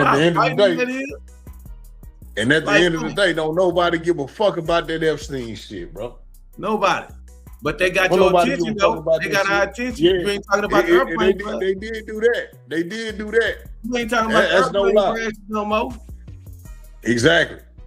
You know, a lot of propaganda, bro. They put a lot of shit out there, man, to try to, to put a smoke screen up on that shit. You know what I'm saying? Because I'm telling you, man, they had my wife so goddamn paranoid. She did not want to fly nowhere. You know what I'm saying? She's like, hell no, nigga, I ain't getting on no more. I ain't getting on no plane.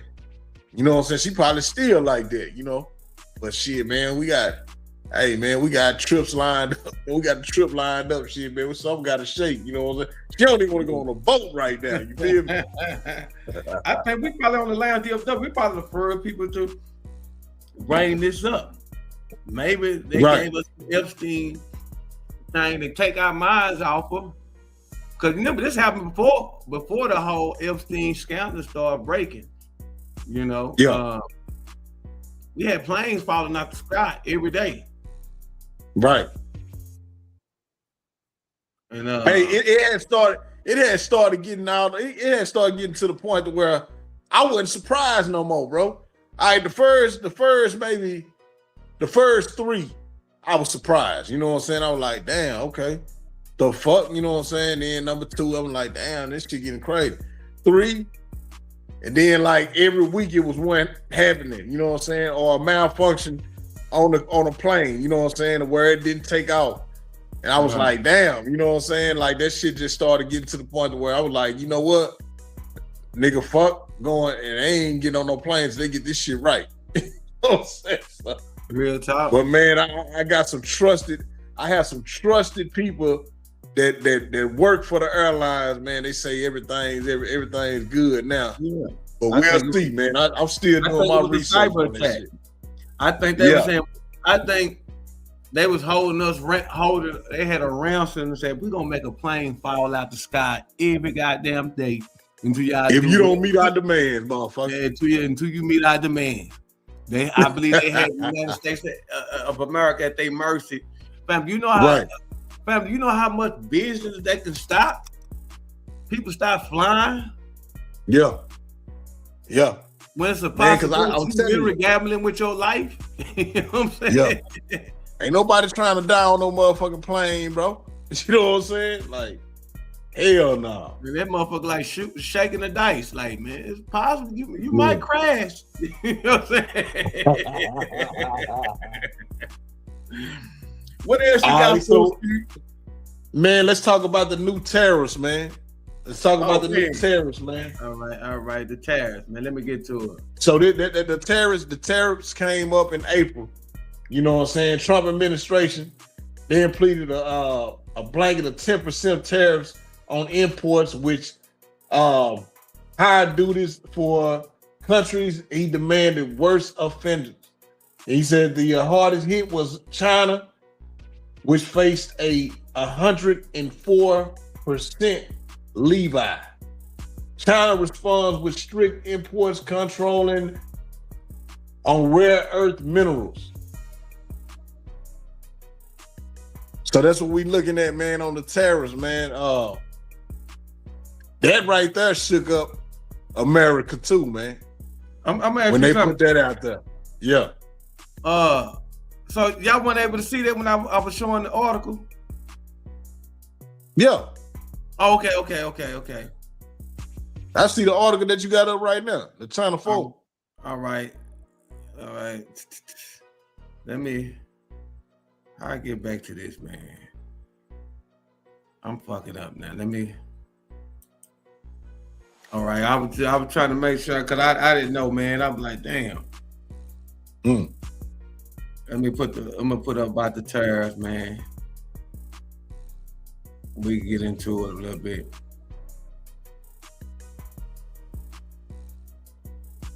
All right, there's some stuff on the tariffs or whatever, it's QD. So what you want to elaborate on something about the tariffs, man? Do you think the tariff was a good thing or a bad thing?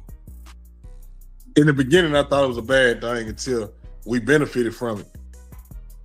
Now I want to see what Trump does with the money that was benefited from it. You know what I'm saying? Yeah. I think it's going to be a good thing. If every year that people get like a second income tax on this, man. True enough, you might be paying more, a little bit more for your goods.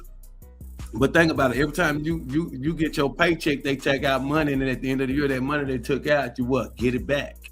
And not only that, some of us are going to be affected more than others by tariffs. Some of us are not buying goods that have strong tariffs that causes the price of that good that you purchasing to go up. It's just certain products, and goods and services. really not services, but goods that are affected by the tariff. So if American people going to be getting back at least $2,000 a year, man, I think it's worth it, man, in my mind. But you know, what do you say though? Yeah, man, like I say, in the beginning, I was pissed out, you know what I'm saying, about it. But in the end, you know, I appreciate what was handled. I mean, how we did it, you know what I'm saying? It didn't affect too much, you know what I'm saying? Really opened up a lot for getting cheaper goods from overseas as well. So, you know, I just like what I get. I like to see just dividends paid to the American people every year. And over the next 4 years, and you know, because this is a genie that you can't put back in the bottle. Say, for instance, we get dividends for the next 3-4 years Trump is in office. The next president that comes in has to keep that going because people gonna be mad. We're gonna get used to getting a $2,000 check every year. You know what I'm saying?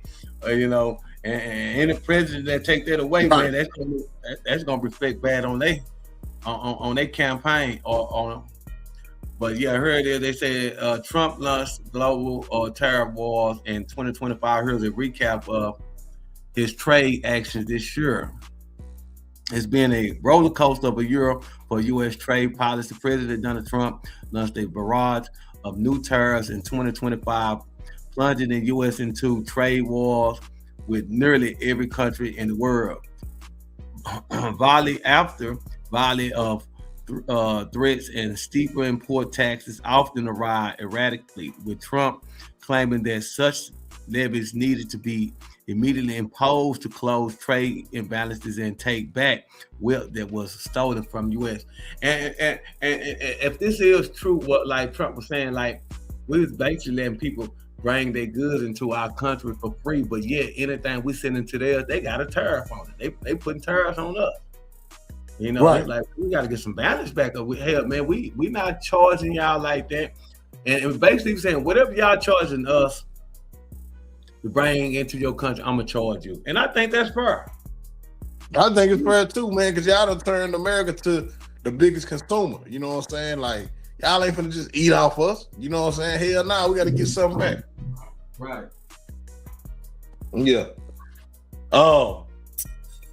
The last thing I got, man, before I give it back to you, I want to talk about my girl Beyonce, man. Beyonce makes music history. On February the 2nd, Beyonce extended her record as the most awarded artist in Grammy history, bringing home the first ever album of the year awarded for Cowboy Carter. She became the first Black woman to win country album of the year with Cowboy Carter, man. So shout out to Beyonce, man, for that Cowboy Carter, man. She did it, and that's what brought the royalties in for her claiming the billionaire status on her own for 2025, man. All right.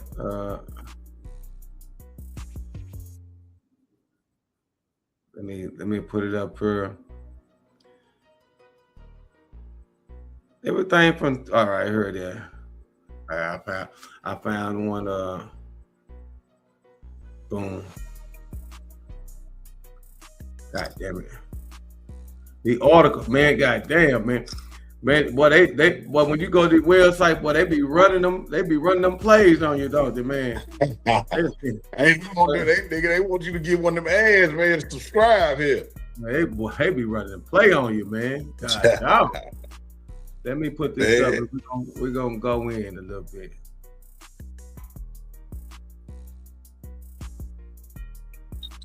Shout out to Beyonce, man. And they go back to, I want y'all to go check out that Tyreek podcast on there when it say Tyreek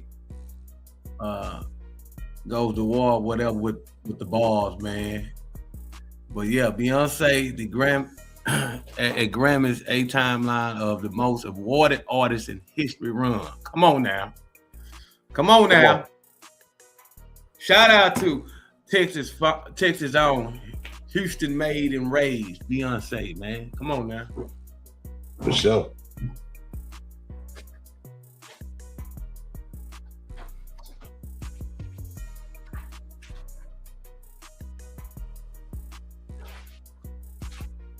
You want to elaborate on that some more, QD? Or you just want to highlight? Man, Beyonce by herself, man. She did the inevitable, man. Like a lot of people, they gave a lot of scrutiny on the album, saying, really, saying that she can't be a country artist. Made it about race, and basically just, belittle Beyonce, man, in the genre of music that they felt like she couldn't be a juggernaut in, you know what I'm saying? And she proved them wrong. And she made a big profit off of it as well. So, man, I just like to see it. Man, one thing, I always like to see the underdog come up, man. You know what I'm saying? Like, that wasn't something, the Beyonce, she big in her genre of music, man. And for her to go into another genre and monopolize on that and make an impact, man, and then make a big profit in the end, man, say I ain't got nothing but respect for Beyonce, man, and what she do. That proves that she's a talented artist, man, of all aspects, man. And it just lets you know, man, she's a rare form, man. Right. You know what I'm saying? Like, for her to just go, man, she just great. That's a great artist, bro. You can go to you went all the way to country and sold out. That lets you know, man, your fan base is real. You created more fans. Shit, man, can't do nothing but respect Beyonce for that, man. I love that drive, man. I love that drive. You got to listen to that topic, man. They was trying to compare, and I'm not trying to be no messy person. They were trying to compare Nicki Minaj to Beyonce. Like, are you serious? she can't hold it. Maybe. Well, look, this why I could say that they can compare the two. They can compare the two off influence, bro. You know what I'm saying? They can compare the two off influence, bro. Nicki Minaj has an influence. She's influential. You know what I'm saying? She has a strong fan base, the same as Beyonce. She'll be around a long time because of her strong fan base. She's a eclectic dresser. You know what I'm saying? She always goes outside the box. You know what I'm saying? She can still sell out arenas. She can still do that. The comparison is void. I mean, the comparison is valid, bro. You know what I'm saying? I can see them comparing that. You know what I'm saying? Just the only way that it could not be is because they two different type of artists. But the impact is the same to me. I don't know, man. Beyonce been in the game since she was a teenager, family. Yeah. She's been in a group. She's been a solo artist. She's been she's been an entrepreneur. Like, brother, matter of fact, let's talk about tours. Nicki Minaj tour was struggling.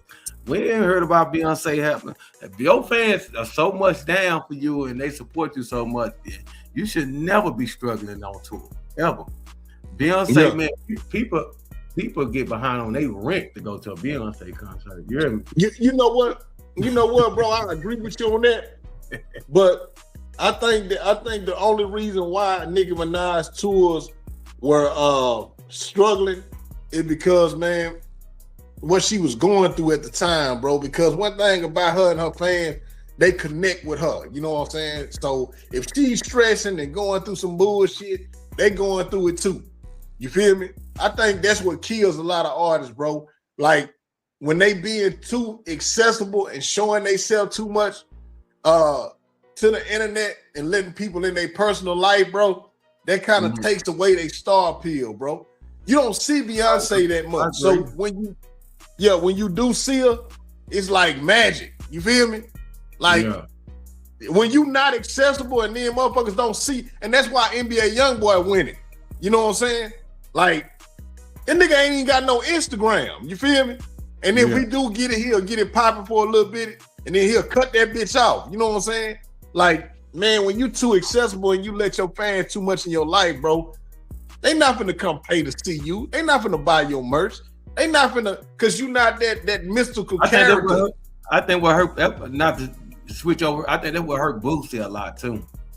He was too accessible. By being too accessible. Yeah, man, that like, but look, let me say this too, bro. With some artists, it can work for them. You know what I'm saying? With some artists, it can work for them. Like with Boosie, bro, I look at Boosie like, Boosie funny, bro. You know what I'm saying?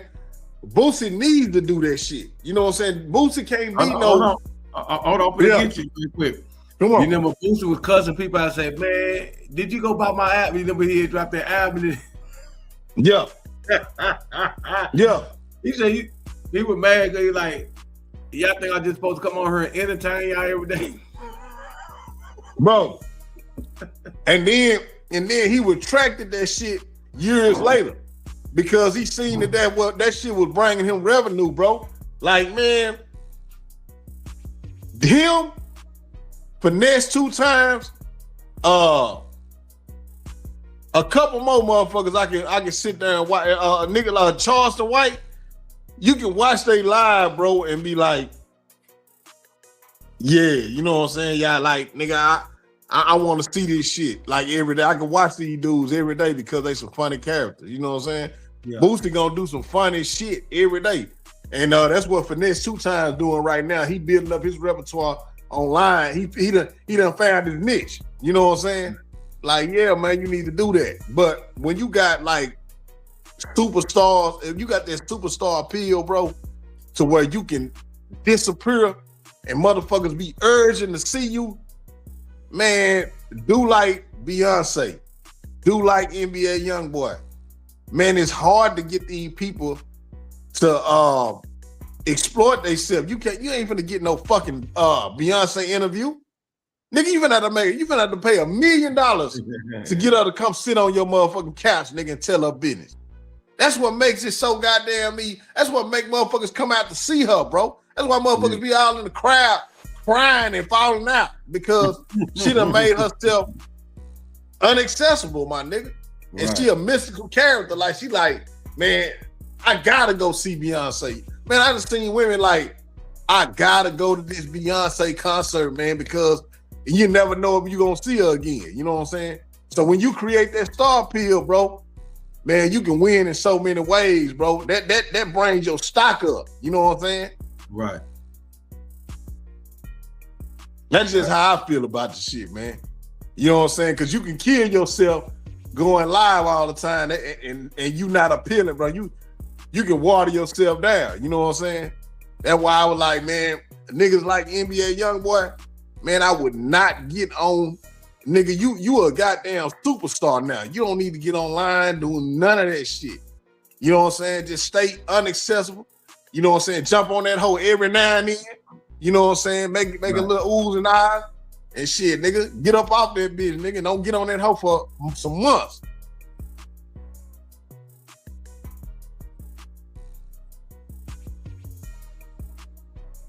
You still there, Kitty? Kitty, you went out? I'm still here. Okay. Yeah, I'm still here, bro.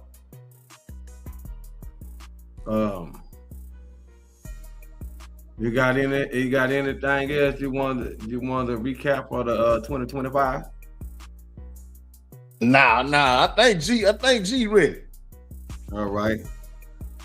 I'm gonna see. I'm gonna do a couple of things. I'm gonna do a quick couple of things that we forgot about.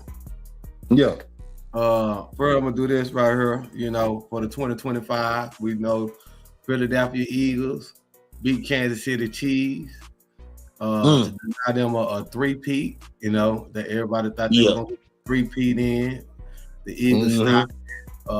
And we can see the Eagles look like they on their way back again this year. We'll see. I don't know. You don't know, man? I don't know.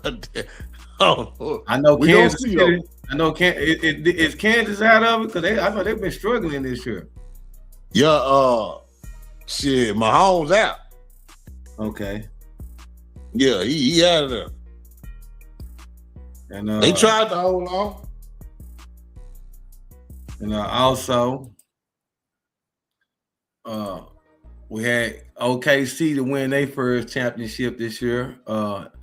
They denied the Pacers. Oh yeah, they probably gonna be the last. I think Pacers might be the last dynasty that we see in the NBA. What do you think? Shit, I don't know, bro. Hell no, cause shit. OKC square business, you know what I'm saying? You think they're gonna be around for? I mean, cause the Pacers. Not the Golden State Warriors. When we talk about the Golden State Warriors, man, ain't nobody do what they do. I said, but yeah, the Golden State Warriors. I didn't call the Pacers a dynasty, did I? Yeah. I didn't mean to say the Pacers. You meant the Golden State Warriors. But yeah, I think with the Golden State Warriors, man, I think they'll probably be the last dynasty that we see, man. Just a complete team that have a whole, because they had down there a whole decade run, man. If not a whole decade run, well, they were just in the thick of things, man, every year. I don't know, man. You know, hey G, you in there?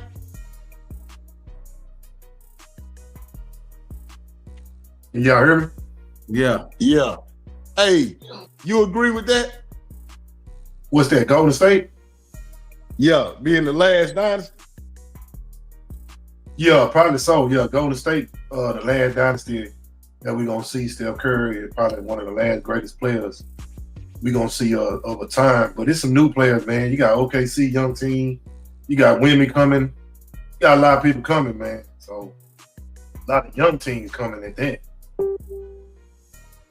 Man, Wemby looking like he unstoppable, man. Yeah, Wemby a cheat code. He look like a creative player you can't make on the game. Yeah. Yeah, that nigga lift up one arm and dunk on your ass. Yeah, then he can dribble over 7'4" and all that. It's hard to make a dude like that on the game for real, man. That can dribble like that. Damn it, man. Nigga, that go to the goddamn perimeter and pop that bitch with a nice ass three. It's not even fair, man. Based upon how he played, it ain't fair. Hey, because they said that it's harder to guard him versus how they used to say it was hard to guard KD because the length of his arm. Yeah. They say, man, that's 10 times worse to guard Wembley. Yeah, it's like when he shoot the ball, it's like you ain't even standing there. I'm gonna wrap this up. QD.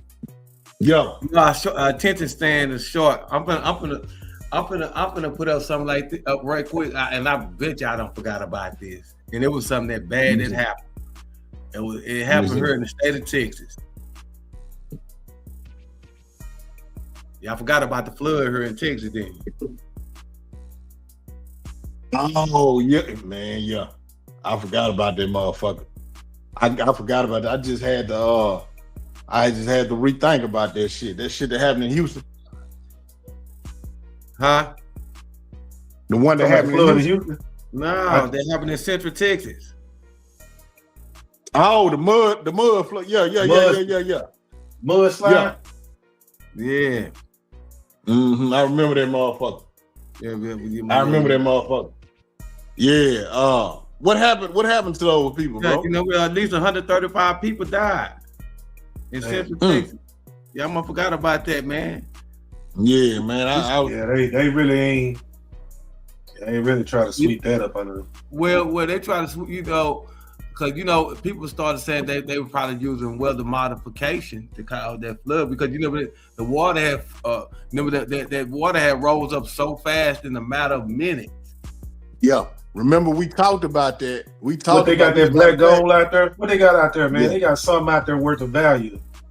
Well, something worth of value. The same investors like that with the wildfire that's supposed to have happened in California. These same people, from what I understand, are somewhat probably invested like they, and not only that, like you remember the kids that was at the camp for the wealthy. Yeah.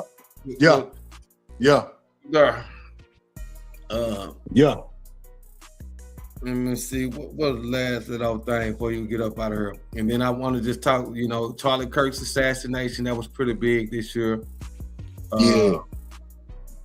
That's the own investigation. That's still weird with that. As that case progressed, everything still begins to get weirder and weirder. The original shooter, what's his name? Tyler, the so-called assassin Tyler. I can't think his last name right now. He's looking more. Was that who shot him? Tyler. What's his name? Is it Tyler Craig? Yeah. Man. If you listen to Candace Owens and a lot of these other people, man, this stuff's starting to look like it's a government hit. Let's go. It sounds like it's a government hit. So, but I just wanted to bring up some of those things, some of the things that us on the Lance DLW wanted to recap and re-highlight that happened this year. If y'all got some stuff that y'all can think about, man, put it in the comments. We got my boy G1 about to come in. Cause I don't want to hold them up any more longer, man. About to come in and get y'all the sports, man.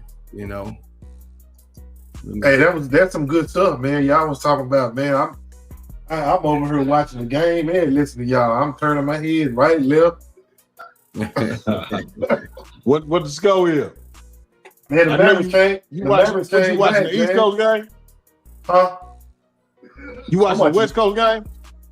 I'm watching the Mavs, man. They came back. They were losing. Now they came back. They winning by 2 points. We playing Portland. We playing in Portland too. Oh yeah, that's why it's a late game like that. Yeah, the game started at 9-10 o'clock or something. Yeah. We 2 hours ahead of them in Cali. Yeah. Man, the whatchamacallit game was on too tonight. The Rams and the Atlanta game. Who ended up winning that game? Man, they kind of put a little cheat code on for Atlanta. Man, they won. They couldn't stop Bijan Robinson. Man, that dude was running all over the board. Yeah. Yeah, 27-24. 27-24 Atlanta. So, man, what? I'm gonna let you get in it because I'm gonna say, man, what we looking like on the playoffs? But I know you're gonna talk about that. Yeah. I'm about to get into that. Well, we ain't in no playoff. We out there, man. But I'm gonna pull up. I'm talking about. Overall. I'm already. Okay. I'm already tapped out, bro. All right, let me go and get into it real quick, man. Let me do this, man, so we can go and get started, bro.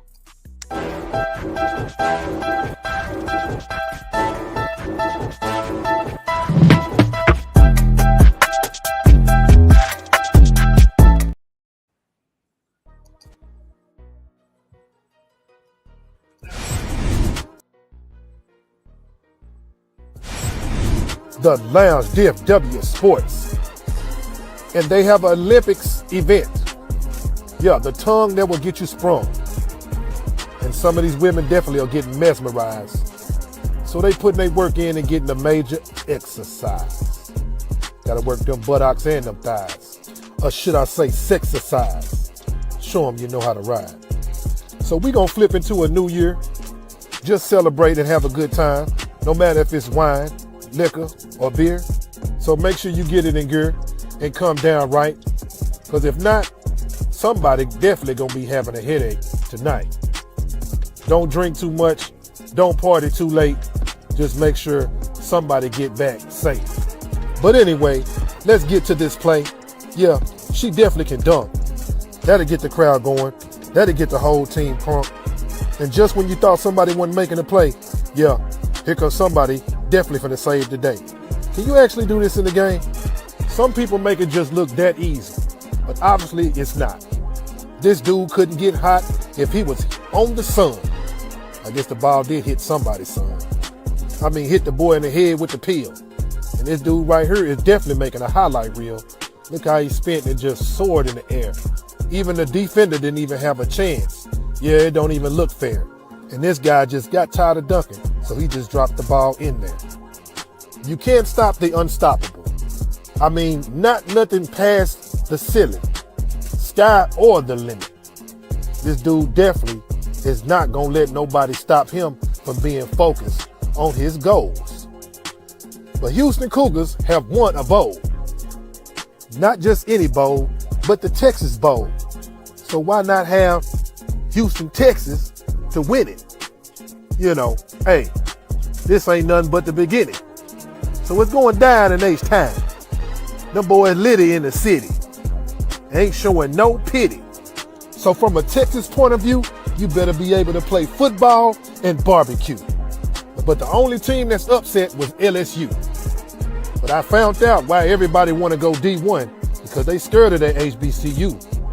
Is this considered unnecessary, or did he not hear the echoes of the whistle? I guess he's just trying to gain more stripes than the official.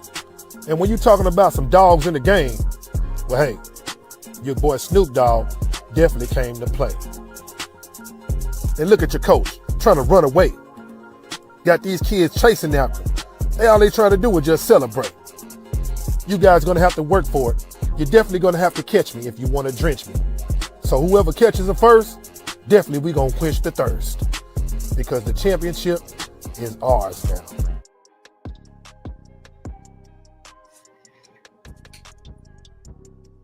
Yeah, man. Sorry about that, man. Do something a little different, man. Man, come on, man. Not the cootie liquor awards, man. Hey, man. I do like, man, let me do something different, man. I ain't never did. Gotta switch it up, man. You gotta have a lady complaining. Female, they'll have a motherfucking day with this shit, boy. Man, one thing about these female, boy, they love they goddamn coochie to get ate, man. Bro, I feel like, how come you don't have nothing for us? Y'all ain't got something this. I'm like, all right, man. Yeah. At least I can end on a good note, man. Give a brother some kind of credibility, man. Yeah, man. You know how it goes, man. Got to do something, man. You know how it is, man. Yeah, for sure. Can't say that brother didn't put it out there. Yeah. You know. Nah, man. Yeah, man. But to the sports, man. Let's get into this part right here, man. This is a little tragedy situation, but it can get a little interesting. Man, breaking news and prayers up for Anthony Joshua, boxing megastar that was involved in a fatal crash in Nigeria, of which he survives. Tragically, I believe 2 lives were lost is the report. I believe 2 to 3 people walked away with non-deadly injuries. Anthony Joshua being one of those individuals. You may remember Anthony Joshua from the major Netflix fight versus Jake Paul just 2 weeks ago. If you've been to Nigeria, been on those roads, I am Nigerian. It's self-governed. There are not really speed limits. They are speed recommendations. The drivers out there and the traffic out there oftentimes is wild, something you can't comprehend with a Western mind or Western ideology when we have speed limits that people respect, when we have cops that might pull you over for speeding. In Nigeria, it is very, very, very dangerous. Send your prayers out to those who lost loved ones, and send your prayers out for quick and swift recovery to those that were injured, including Anthony Joshua.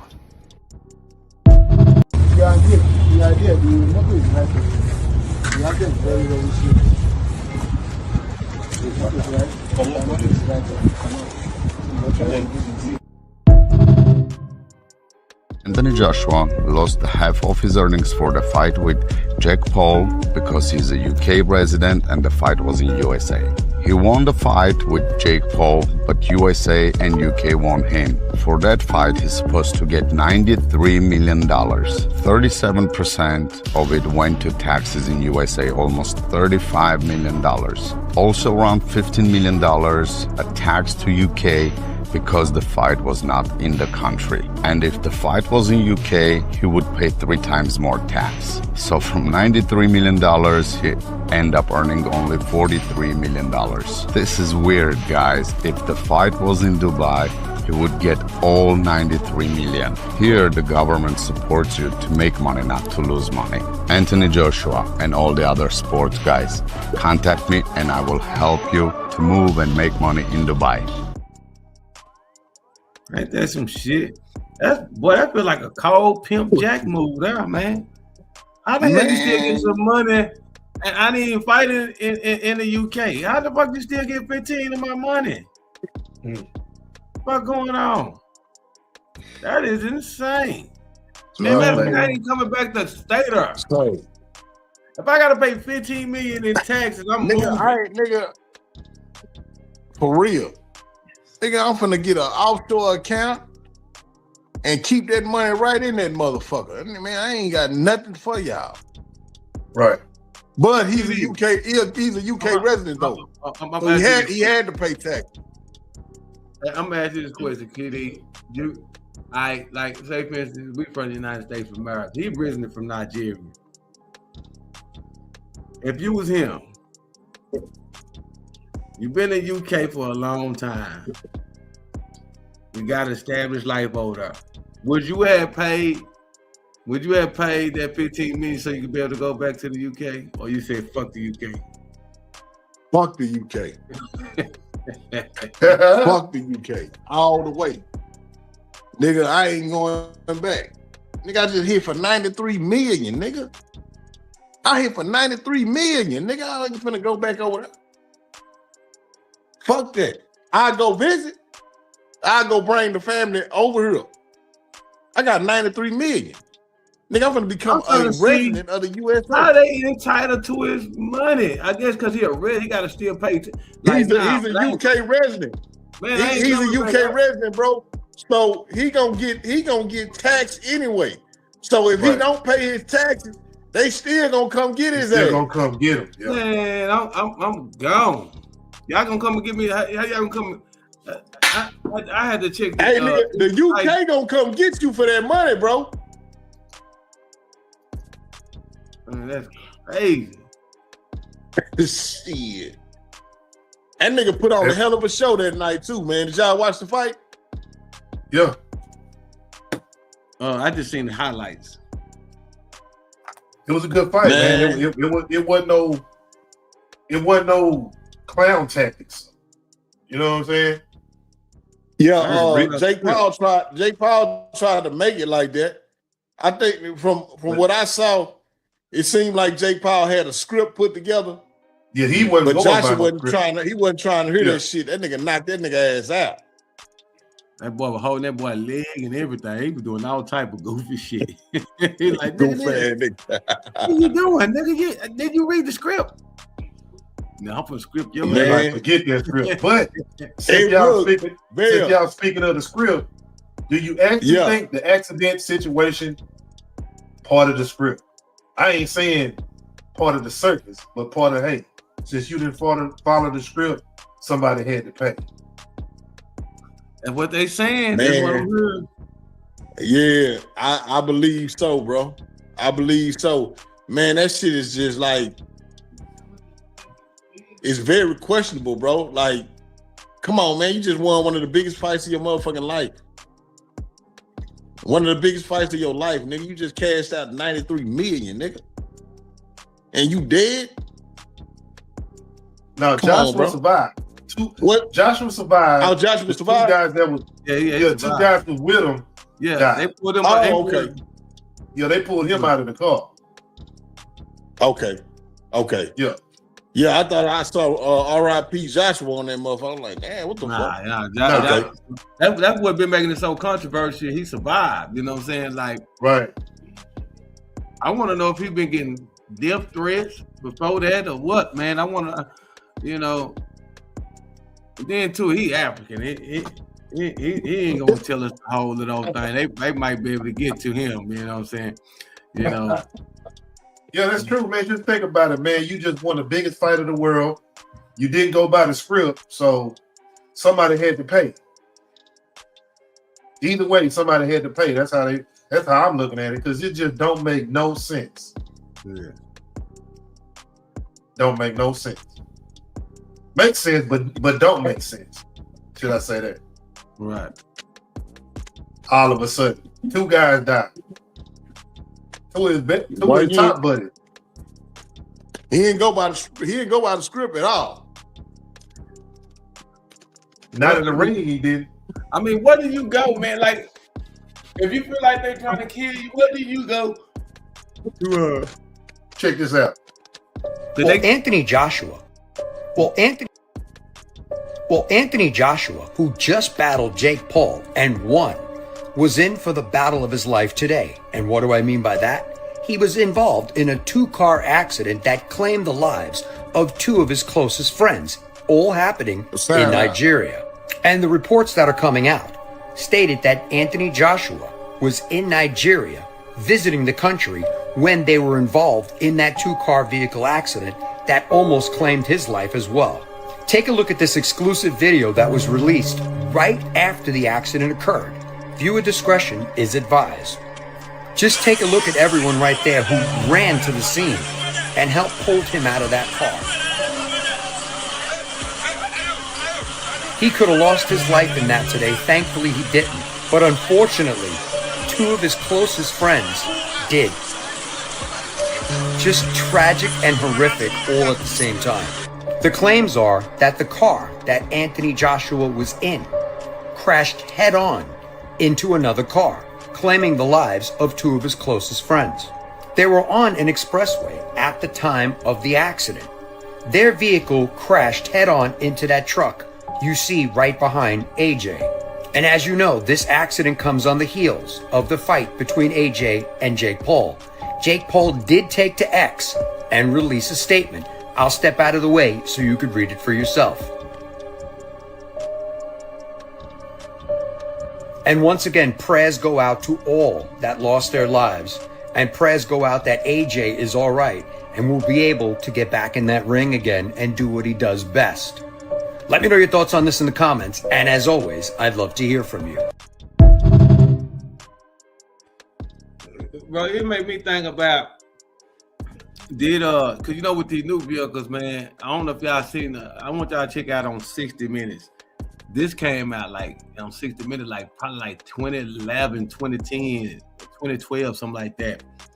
They had already had the vehicles where they can basically take over the vehicles and make them accelerate and make them not be able to stop. They could basically take over full, complete control of vehicles today. You know what I'm saying? Yep. Do you think it's probably one of the cases where, man, they made the gas accelerate? And you gonna see a lot more of that shit, bro. Because we just don't know, man, and it's like a natural crash. Yeah, they make a lot of things look naturally, but I'm telling you, bro, don't make sense, but it makes sense. It made me think about even with Tesla, man. They was talking about organ stealing and all this type of shit. You know how they making them Teslas. You thinking that they making them bulletproof? They making them motherfuckers escape proof. You know, the worst thing to know is, man, when it comes to coding and programming, the intelligence of any type of source of technology based upon the programming itself is the most dangerous thing. It's like you ain't gonna be able to stop it. And see, they try to go back to the point of the job situation. Most likely, the most jobs there probably will be is, maybe physical labor. There's always going to be need for physical labor. Still going to always be need for that. But when it comes to technology, the technology is set up for people to learn it, but also the technology is learn itself. Learning itself. So it don't even depend on you anymore. That's the most scariest thing. Right. So that's the problem we'll have. That's the problem we're having. And I think that's when it's going to be out of control. Man. The Terminator. type of shit. Man, just imagine, nigga, you driving, minding your own goddamn business. A Tesla jump out of nowhere and come head on collision your ass. Collision just out of nowhere. You know what I'm saying? Out of nowhere. Right. Yeah, I remember that video. You remember that video we seen earlier this year? A guy was on the highway and he was trying to make it. It wouldn't stop. He was trying to drag it against the wall to make that motherfucker stop. Electric car because it wouldn't stop. I remember. Man, come on, man. I don't want none of that stuff, family. I'm gonna be honest with you, man. Notice he was talking about the plane stuff. Even with the plane, I ain't trying to scare nobody, but man, the plane situation is the same. Autopilot, all that. Come on, man. Auto. Damn, who's in the cockpit? Who up in there? Yep. You come when you open that motherfucker up, ain't nobody in that bitch. Nobody in that bitch. Man, you gonna be like, say, man, ain't nobody in the cockpit. What?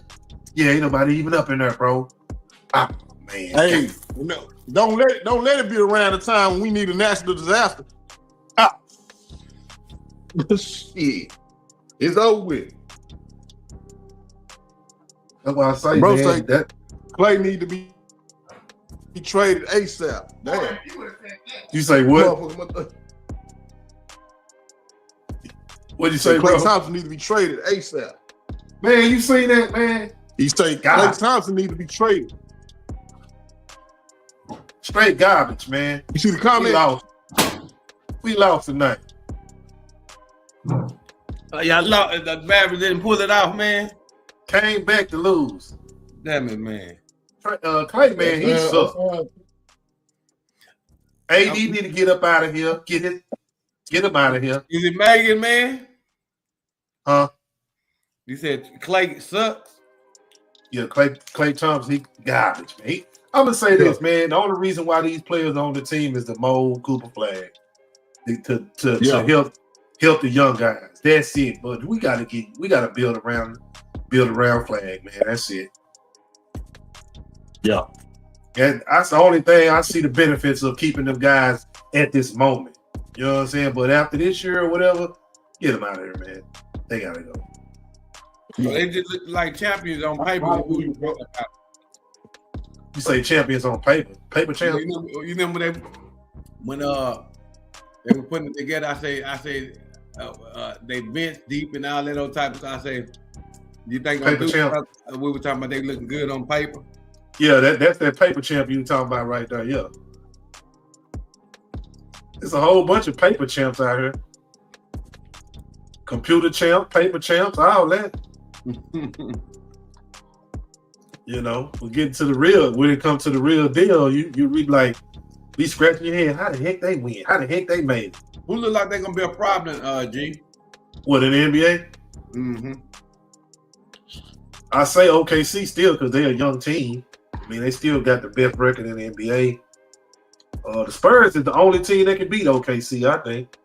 The Spurs about to make a new wave come back, man. It's just because of Wemby, bro. It's ridiculous, man. He don't even play that many minutes and be going off. That's the sad thing about it. He haven't even been playing a lot of minutes. Then Castle, they got the young guard Castle, and then they got Ron Harper's son. Is it Ron Harper? I think it's Ron Harper, the dude that used to play with the Bulls with Jordan. What's his name? His son, Dylan Harper. No, his son played for the Spurs. He thought he was Jordan. I'm gonna have to watch these guys play, man. The Spurs, man, they're a cold team, man. I can truly say they're a good young team. That's why I say the man's got to get younger, man. We ain't gonna be able to do nothing with the wheelchair team, man. Man, I ain't been tuning in with the Mavs yet, bro. I'm waiting till after February. So watch. Yeah, that's when they say Kyrie can't come back. Yeah. We're gonna see how the chemistry is. I think Kyrie gonna play one game with your boy AD, and then they gonna get him out of there. Damn it, man. That's all they want to see, how it look with one game, get him out of here. Where AD a good fit at? Atlanta say they'll take him. They say they would take him. That's the only team that's saying they'll take him. Atlanta and maybe the Bulls. We need Giannis, man. That's what we need. We need somebody like Giannis or draft a dude. One or two. We just need to get Giannis. Man. You think they'll let But Giannis go? is Giannis willing to go though? Is Giannis willing to leave? Well, no, it's really been saying he's trying to get up out of there. His brother's still over there? Yeah, he got his brothers over there. He got two brothers in the league. Yeah, man. Dallas is a good place to be, man, in the NBA, man, for us living and the city, man. You know, we ain't LA and Miami, but we up there. You know what I'm saying? Yeah, we up there.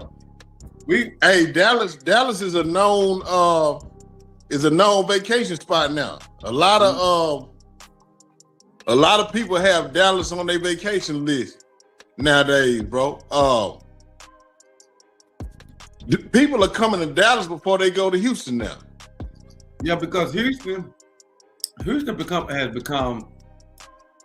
a new form of Atlanta, man. You know what I'm saying? It's overpriced.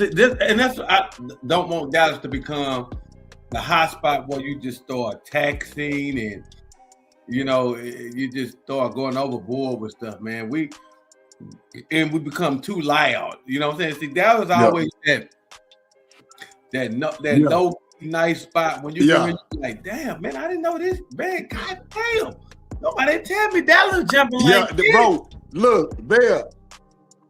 Everybody say that shit, bro. Like all my partners from out of town, bro. Every time, like before they start frequenting that, them niggas don't even, man, they come down here on their own now. But I'm saying, like, every time, bro, the nigga like, bro, I did not know Dallas was lit like this. And these niggas from cities like New York, Atlanta, Memphis, even Cali, bro. A lot of niggas like, man, fuck going to Houston. I want to go to Dallas. You know what I'm saying? Even the females, they want to go to Dallas, bro. Like they like, nigga, Dallas more lit. Dallas probably the littest city in Texas right now. Don't let me like, I ain't taking nothing away from y'all, Houston. But at the same time, man, if you go with the ratio of people of what they saying now, Dallas is the most lit city in Texas right now. Yeah, better believe it.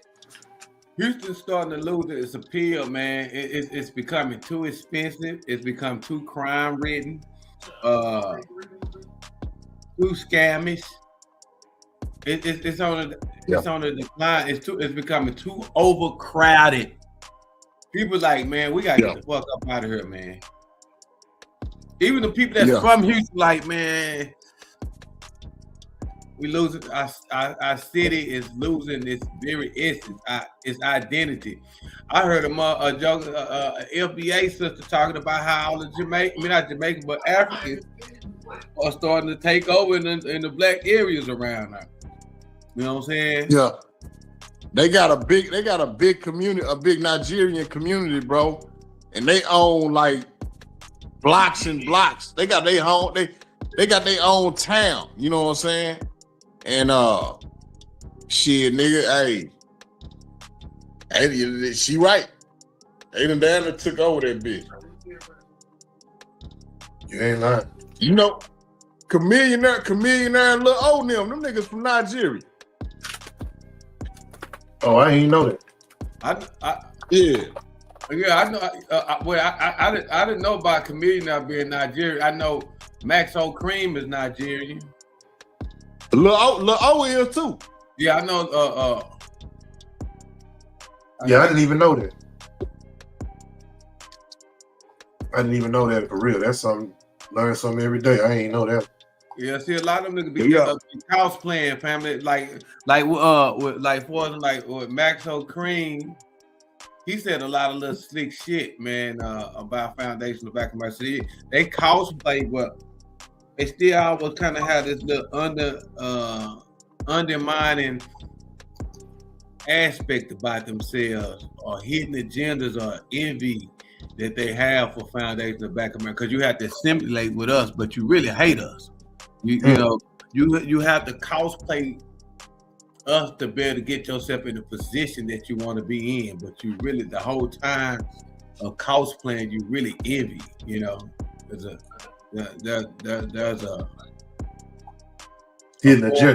resentment there for us. But it's one of the weirdest things. You resent me, but you over here cosplaying me.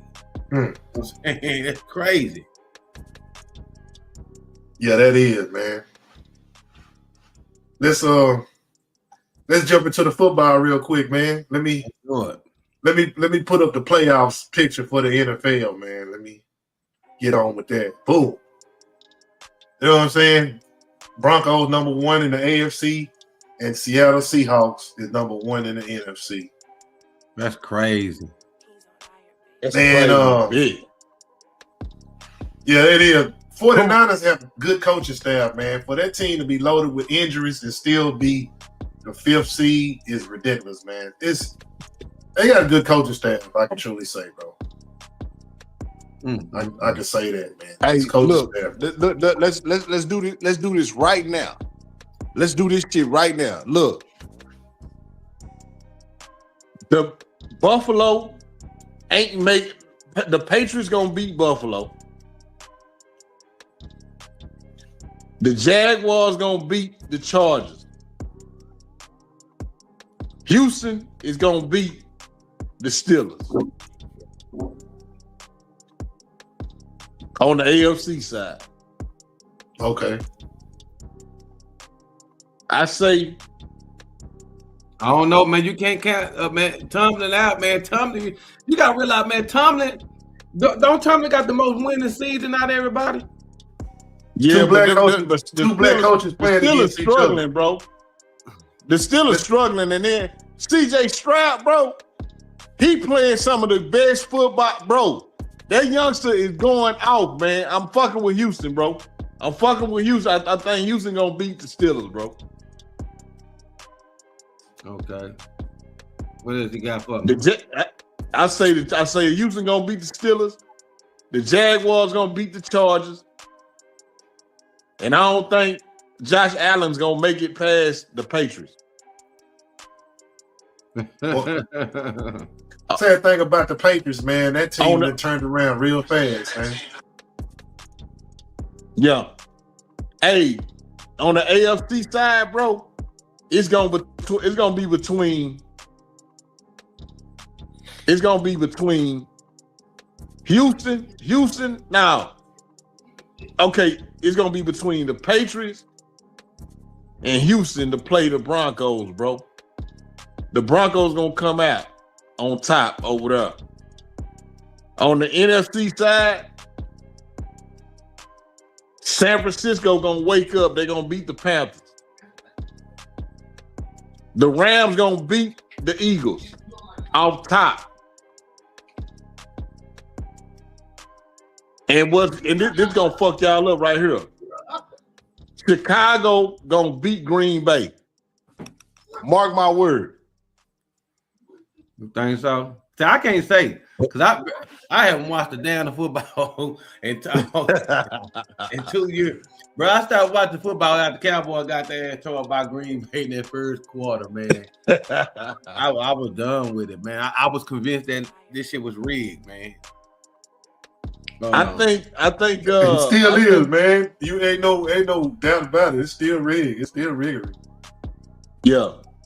I think the NFC Championship game is going to be between the Seattle Seahawks and the motherfucking LA Rams, bro. Oh, the rematch. The Seahawks going to beat the Rams. The Seahawks going to beat the Rams, and the Rams will play Denver in the Super Bowl, bro. I mean, not now. the Seahawks will play Denver in the Super Bowl, bro. Just like how it goes. I think gonna be something different. I think Jacksonville gonna probably go all the way, man, for some reason. Houston gonna knock Jacksonville out. Think so. Bro say Think Eagles and Houston gonna knock 'em Seahawks. out. Bro say Eagles and Seahawks. I don't know, man. Ain't no Look, we go look. What you say? What you say, Bill? You say you ain't gonna fuck with what you say, G? What talking about? It show ain't no Sheagles. Get them Smeagles out of there. I mean, no damn Smeagles, man. Bro, I just noticed something, fam. You know, 9 represents completion. On both sides, they got the 5 and 4 seeds playing with each other. That represent 9. 6 and 3 seed playing each other. Represent 9. 7 and 2. 9. And ain't that shit crazy? Yeah, I see it. Yeah, 9. That shit crazy on both sides. Both sides. Man, I don't know what this means, but this means something, man. Don't nothing happen by chance, man. No, sir. All part of the script. Man, that's crazy. All part of the script, sir. That's crazy. That's crazy in the bitch. That's crazy in the motherfucker. Yep. I don't know about that. I don't know about the Eagles and Seahawks, bro. I don't know about no Eagles, no Smeagles, no birds. There ain't gonna be no birds at the end. Only bird might be at the end of the Seahawks because they number 1 in the division. Yeah, I think, like I say, LA Rams against the Seahawks in the NFC Championship game, man. The Seahawks would beat the Rams. Man, it's good to be some cheating. Balling out like that, man. So I ain't been paying no attention, man. Man, the Panthers they steamrolled us. They beat us, man. They had one of our players running all over us. Mm-hmm. Yeah, they the running back, the dude we let go, Rico Dowdle. Man, he running all over us, man. Dude had damn near 400 yards, man, rushing on us, man. And that's our motherfucking player. One of our players. Our goddamn running back. One of our goddamn. It always happen like that. Yeah. But you know what's Kyler been doing since he been in Green Bay? Who that? Michael Parsons? Michael Parsons, how he been doing since he been in Green Bay? He out for the season. He out of there. What? Yeah, man, he got a ACL or something. He tore something. He out of there. Damn it, man. Well, at least he got paid for it. Green Bay is definitely out of there. Man, say they barely made the playoff. They really want to. What you trying to do? What you trying to do, man? What you trying to bet on it? What you trying to bet on that game? He say Rams not beat Eagles. Got money. He say he got money on the Rams. Got money on the Smeagles. The reason why I feel like the Rams put to beat the Eagles because they got cheated last year. Last year the Rams were supposed to beat the Eagles. Last year they got cheated, man. I put a high 50 on the Eagles. Oh, you put your money on the Smeagles? You bet with the Eagles? I put 50 on the Eagles. Man, y'all tripping. Hell no. Man, y'all tripping on the motherfucker. Trying to get Gilly Crunk over. I got a high 50. I got a high 50 on the goddamn Ram. Let's lock it in. It's locked in. It's locked in. It's locked. It's locked. Yeah, man, because they cheated the Rams last year, man. It's get back time. Green Bay ain't gonna make it past. Man. You know they turned to a totally different team, man. Who, Green Bay? Nah, them Eagles, man. Man. They turned to a totally different team. Y'all know that, man. Them boys turned to somebody else in them playoffs. Say, man, that whole ass nigga. Hey, I'm gonna tell you something. I saw that nigga. I saw your boy. I saw he goddamn he woke up over the goddamn weekend, man. You know what I'm saying? He did his thing. You know, we'll see, man. It's gonna be the team with the running game that's gonna push them on through. I can't forget they're still the Super Bowl champions now. Them motherfuckers ain't doing it. They ain't doing it. I don't believe in them hoes. Well, I see you put 50 on against them. Yeah, I don't believe that shit. I don't believe that. Yeah, he said. So you think the Chargers ain't got a chance against Jacksonville, huh? Jacksonville got one of the top defenses too. I think Jacksonville I think Jacksonville on top their ass. I watched a few highlights with Jacksonville, man. Jacksonville been kicking ass, man. Say, old Trevor, they got good defense. They got some good defense over there. That whole Trevor, man, he got that shit on his mind, bro. One thing about that quarterback, bro, that whole got some heart, man.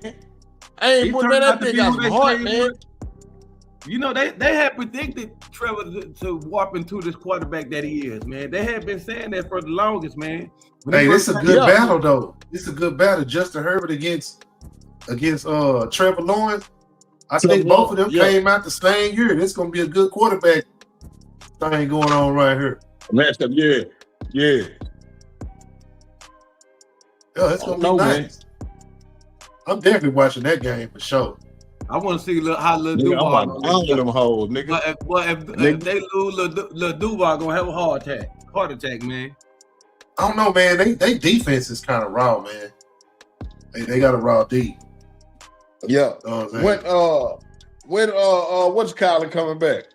Who Lil Ugly? Yeah, Lil Ugly. Shit, I think Lil Ugly gone. Say, yeah, when Lil Ugly coming back? Little feature looking at him. He gone for the season, man. I think he ain't coming back. I think he gone for the season. Damn. Yeah, little Donatello didn't turn one of them. I think it's like Lil Ugly. He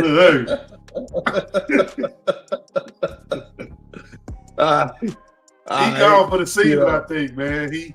But like I say, they not missing the beat, man. You know, they picked up one of the favorite DBs from the Cowboys, Jordan Lewis. So, I mean, it seems like every time a player leave the Cowboys, they go further with their season in their life, man.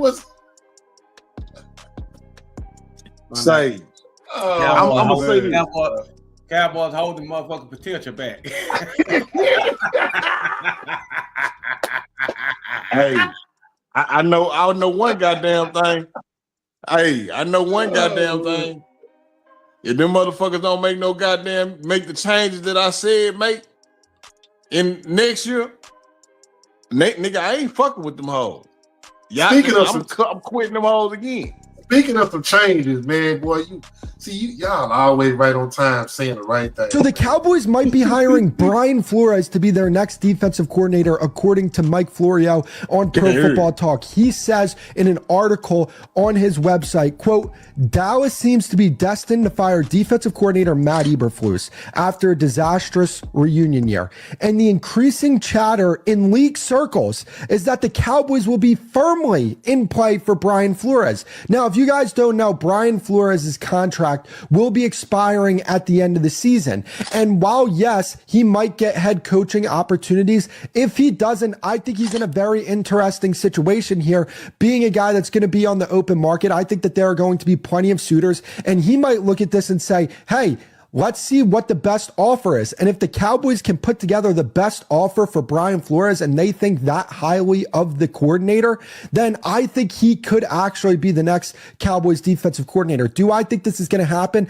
I would lean towards no. But if this does happen, you're talking about your defense taking a massive step forward. The personnel on the defense isn't great, but you have plenty of opportunities to improve the personnel on this defense. Not only that, even with the personnel the way it is right now, I think with the defensive mind that Brian Flores is, he can at least make this defense somewhat respectable. But if you can get this guy the personnel that he needs, wow, this defense will be really, really good because this guy is a really, really good defensive coordinator. And if you pair that with the type of offense that the Cowboys have and allow the defense to complement the offense, you could be looking at a very, very bright few years here for the Cowboys where they could potentially win a Super Bowl.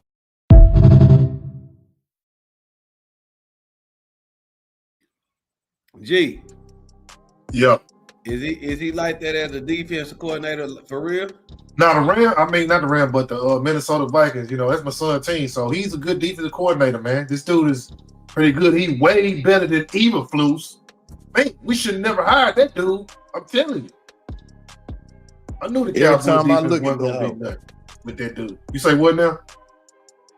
Every time I look at that motherfucker face, that nigga look confused. Man, do you bring Dak back again?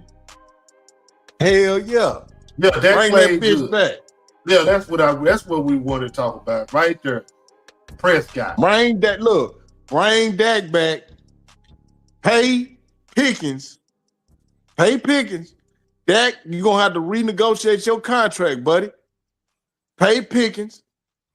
You know what I'm saying? Get that bitch Diggs up out of there. Get that hoe up out of there. Kick that hoe out of there. Diggs got to go. That hoe got to go. Fire that defensive coordinator and let's get us 2 first rounds, man, on the defensive side, man. And then we good. We got everything else, bro. We need to work on that goddamn that defense, that secondary. Man, I give me a badass corner and a badass safety. Let Bland run the other safety, man, the other corner. Man, we good. Just need a few pieces, bro. I think if the Cowboys get a good defense, get a linebacker. If they get a hell of a good linebacker, we be straight. A real linebacker, not no Michael Parsons project, want to blitz and all that. Nah, we need a real linebacker, dude that can cover the field and make tackles on the run. We need a real linebacker. Yeah, we need that. Get a real linebacker. Some nigga, you need some 6'5", 280 that can run, that's fast. You know what I'm saying? And shit, nigga, get that. And I'm telling you, bro, we need a fast ass corner, bro. We need a fast ass cornerback, and I invest in another safety as well. Yeah, we need some safety for sure, because man, our safety room is I think the best defense Dallas had, man, that played up to their potential was the year when they held San Francisco to 19 points, and that couldn't get in the end zone. I think that's the best our defense has ever played, man. It's always just seesaw talent. 2 years, about 3 years ago. It's always this seesaw thing. Dak don't play good enough when the defense good, but when the defense trash, he's dynamite. What is up with this? Nah, bro, I feel like this year, if we had the right defensive coach, bro, we could have monopolized on that shit. We could have did it. You know what I'm saying? I'm not saying go straight to the goddamn Super Bowl, because we still need those pieces that I just mentioned. But if we had the right defensive coordinator, I think he could have worked with the defense that we had. You know what I'm saying? And made an impact, bro, to where we would at least made it to the playoff. That's why I didn't understand what Jerry was trying to prove by hiring Matt Eberflus, bro. Like, why would you get a dude that the team got rid of? Look, have you noticed what the Chicago Bears did? The Chicago Bears went for no playoff team last year to number 2 in the seed by firing Mike Eberflus, the same dude we hired as a defensive coordinator. That should tell you something. You know what I'm saying? But you know, I'm gonna tell you, nigga, Jerry looking at all that shit. Bro. Jerry know he about to clock out in a minute, nigga. He trying to get a Super Bowl before he leave about this bitch. Well, hiring some of them sons, that's why he ain't gonna do it.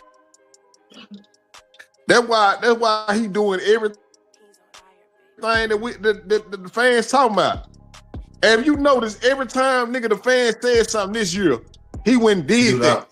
Nigga, and the fans over there, man, we need Quentin Williams, nigga. We need Quentin Williams. That nigga went and got that nigga. Man, we need George Pickens, nigga. That nigga went and got him. You know what I'm saying? So, man, he listening now. That nigga know he about to clock out shit. He want to go on to see a goddamn Super Bowl before he get up out this bitch, nigga. Yeah, you better start listening, because shoot, man, you ain't got much time. Cowboys are on the clock. You say we need a rookie quarterback. Yup. Nigga, you know who we gonna go get? You know who we gonna go get? You know who we trying to go get? We already got that in the motherfucking bag. Yeah, that gonna take. We getting Archie, man. We getting Archie. Yeah, you know, Jerry want to get happy and get old Arch or something like that. Yeah, man, we getting Archie for sure. Get him groomed up a little bit. Who would be a better quarterback to play behind Dak and watch what's going on? I feel like, man, Dallas is never gonna get past the first round playoff with Dak, man. I just think, man, chemistry, family. I think he's going down in the books like Tony Romo, man. Do you think Dak Prescott is?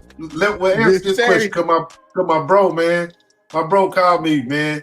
He always want to argue about Prescott not better than Jared Goff. Can somebody answer that question to me?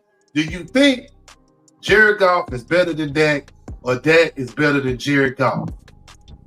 I feel like Dak is better than Jared Goff, bro. The reason why? Because, man, that nigga Dak he's an elite quarterback now, bro. He is an elite quarterback. I can't give you that, cutie. I see quarterbacks find a way to win, man. That's the debate. That is the debate right there. Now, Lavelle, you sound like my bro. You sound like me. You know what I'm saying? Because I be saying the same thing, but they actually a little bit equal on their stat line. Their stat line is kind of equal. Only thing South Golf got on deck is the playoff a little bit, and he got a Super Bowl appearance with the Rams, but he got fired. That's the reason why the Rams made the trade to get Matt Stafford, because they wanted to get rid of South Golf. He only know what I'm saying? When he don't have pressure. That's why, like, when they get behind, that's why he start playing good. He's like, well, shit, they ain't expecting us to win now anyway. That's why I always like you about to cut the pressure over with now. You expected to lose. You down 3 possessions. You know what I'm saying? Dak almost came back and done it. We still take the L. I mean, bro, I'm be honest with you. When I realized Dak didn't have it, is in that San Francisco game. So would you pick Golf? Would you pick South Golf over Dak? That's what I'm saying. I want y'all to go back and look at that game when the defense held San Francisco to 19 points, family. They did what they were supposed to do. I'm gonna say like this, Bill. Dak was going through some bullshit that year, bro. Like, real talk, nigga. I was on that nigga ass. But the quarterback that I saw this year, bro, the quarterback that played this year, and if you look back at the games that we did lose, bro, we lost our straight defense, my nigga, giving up too many points. You know what I'm saying? The only game that we just really didn't score like that was the Chicago game. You know, well, now, hold on, not the Chicago. That's the Denver Bronco. The Denver Bronco game. Yeah. The Denver Bronco game, bro. I'm telling you, a majority of the games that we lost was because of defense, my nigga. Defense. That nigga played some spectacular football this year. I can't take nothing from him. You know, I be on his motherfucking ass, bro. But I gotta give it to Dak. They got back to what I was talking about. He always play good when you ain't expecting nothing from him. You know what I'm saying? Ain't no pressure. He like, man, ain't no. Yeah. Because nobody expected Dallas to go anywhere this year, family. Anything he did was a plus. And not only that, he had another thing. He had to have some form of performance. Everybody's calling for his job at this point, you know. So he had to reach down in the bag and give you the best that he could. Even though, you know, they still at home. I just feel like as a quarterback, man, when you got less, that means you got to do more. You already know that your defense is sucking. So, man, You as a quarterback, yeah, man, you're gonna have to get 2 more extra touchdowns. I mean, that's just what that is, man. With all those garbage touchdowns, though. All them garbage things, like, you know, when the team be up so far, the defense start playing a little soft. They don't play as hard when they already know they got you in the hole. You know what I'm saying? Yeah. I gotta read Horace Young. Hey, bro, I would love for that to happen, bro, with Shedeur.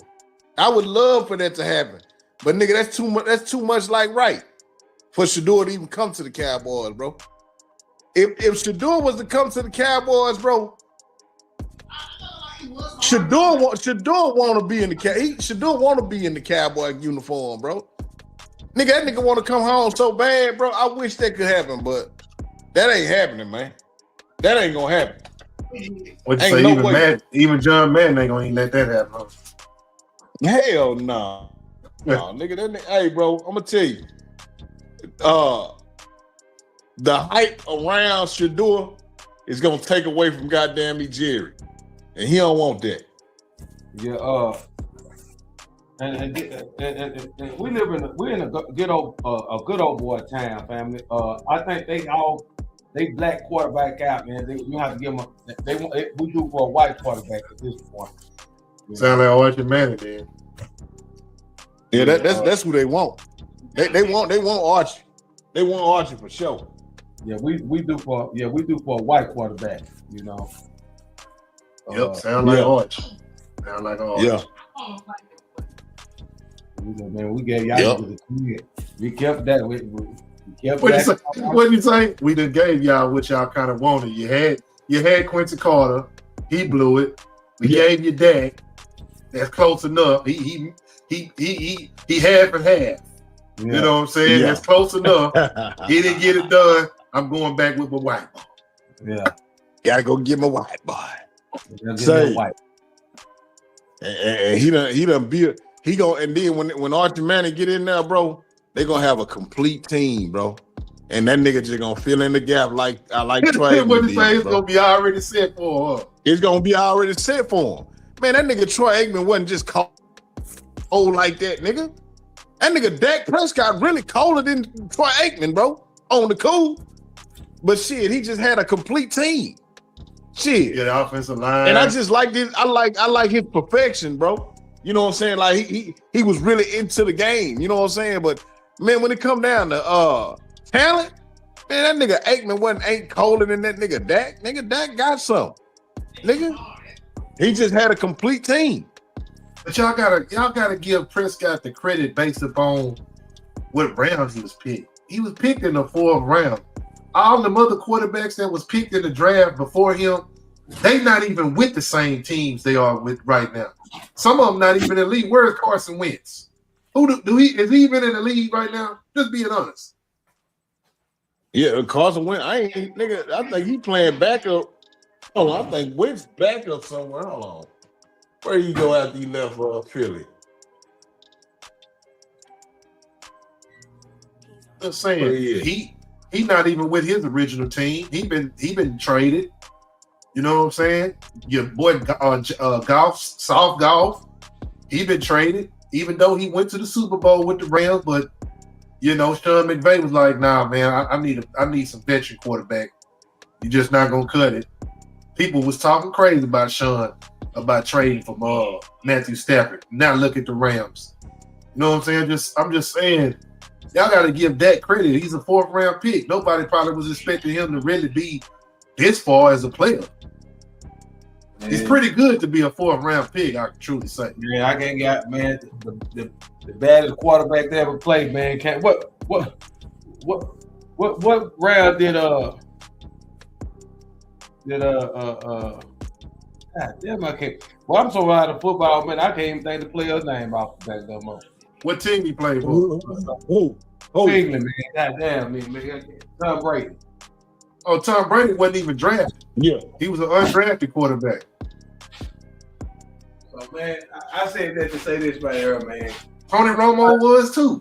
Tony Romo was an undrafted quarterback.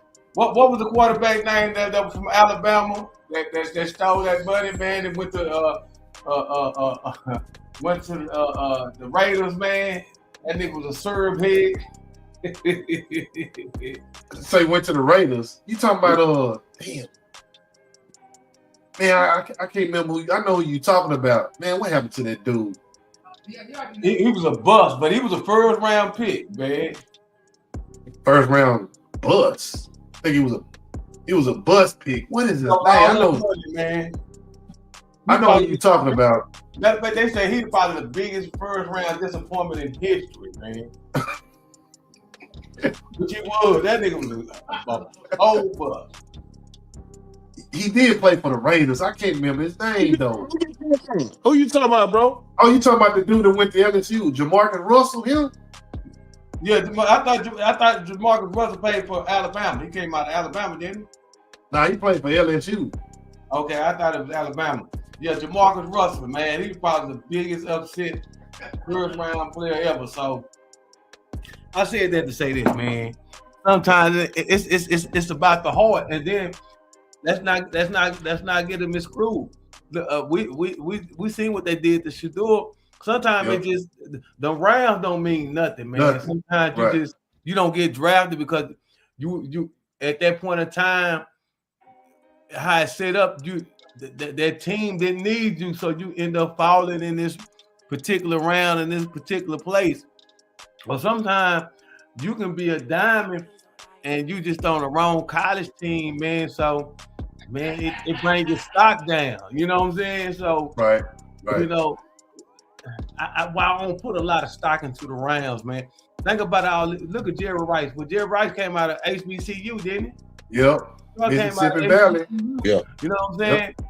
So, you know, man, like, you know, bro, sometimes it's the school and the underperformance that they have that lower your stock. You know what I'm saying? Like, so I don't think that is just such a bad player, man. But I believe he's a player that we done got what we gonna get out of him. He done maxed out. You know, I don't think we can get. I don't think he can unlock nothing else in him, man. That's just my personal opinion, family. Right. Yeah, that's true. Like I say, bro, if he had a complete team, bro, and like I say, bro, y'all know I stay on Dak ass, bro.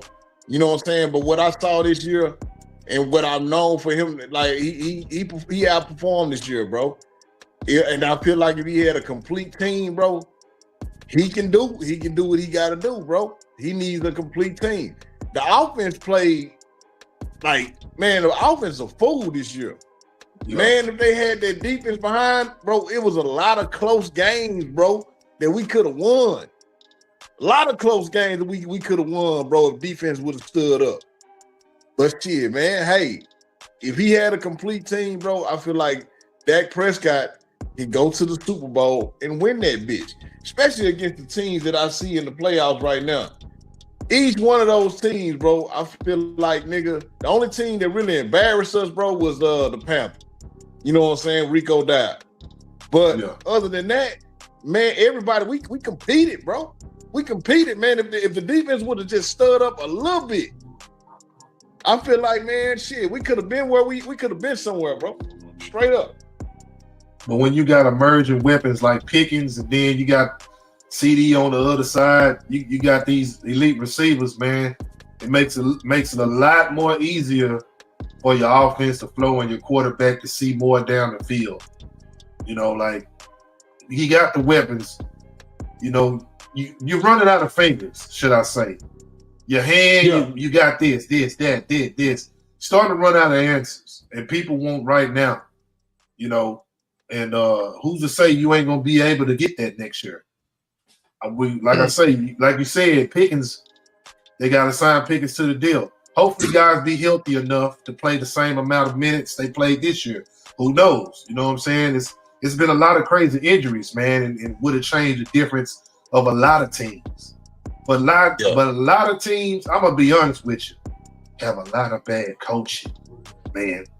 No excuse about this coaching that's going on out here.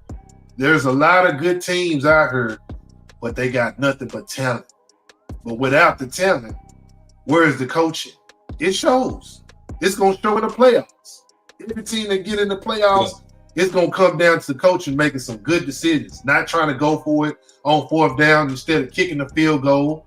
At least getting your points, trusting your defense, not putting too much pressure on your quarterback, knowing he's a young quarterback like the Broncos, for example. That quarterback kind of young. Every team gonna come after him. Tell you, they gonna be coming in disguise and blitzes and all this just to see if he's smart enough to do it. It's based upon Sean Payton as a coach, which he's a good coach, to make the right decisions to make his quarterback not look stupid out there. You know what I'm saying? And the quarterback can't be doing too much either. You know what I'm saying? So I can't sit here and blame the players all the time. You know, we got some garbage coaching. Now, offensively, Marty Shotty did his thing this year. He proved that he deserved the head coach offense. Huh? Yeah, you see what bro say, does that cost too much, G? Based upon the way the salary in the league is right now, that money ain't nothing. I think he just was paid ahead of his time, like because the cost of the salary. He set the tone. Yeah, he set the tone. Right. Yeah. The next quarterback that come in after Dak Prescott is, because Pat Mahomes. How much Pat Mahomes making? I know he ain't making as much as Prescott, but he gonna make way more money than that. Yeah. Pat Mahomes. Oh yeah, and Carson Wentz is on injury reserve over there at Minnesota. Damn, he's still in the league. Wow. Let me see. That's the only one left, man. He's the only one out of that draft class 2016. That's 2016 draft class that's still playing quarterback for the team he was drafted. I can truly say the Cowboys stuck by their guy. They stuck by their man. They made sure that they paid their quarterback. Can't knock Jerry. You can't say he don't pay his guys, man. He paid Tony Romo with a broke back and all. You know what I'm saying? Patrick Mahomes at $450 million, bro. Right now? 10-year contract. 450. Yep. Well, shoot. When this contract in? When this contract about to be up? He ended up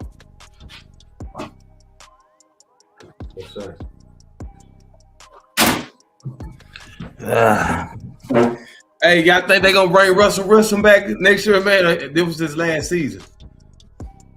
Man, Russell was there just to groom up Jackson Dart, pretty much. He just helped to groom that Jackson Dart. You don't think it'll be on somebody's backup roster? He probably gonna be a free agent, a street free agent guy, man. They probably ain't gonna call him back until the season start and somebody get hurt, type of situation. It's too many quarterbacks gonna be. It shit over with in 2031. 2031.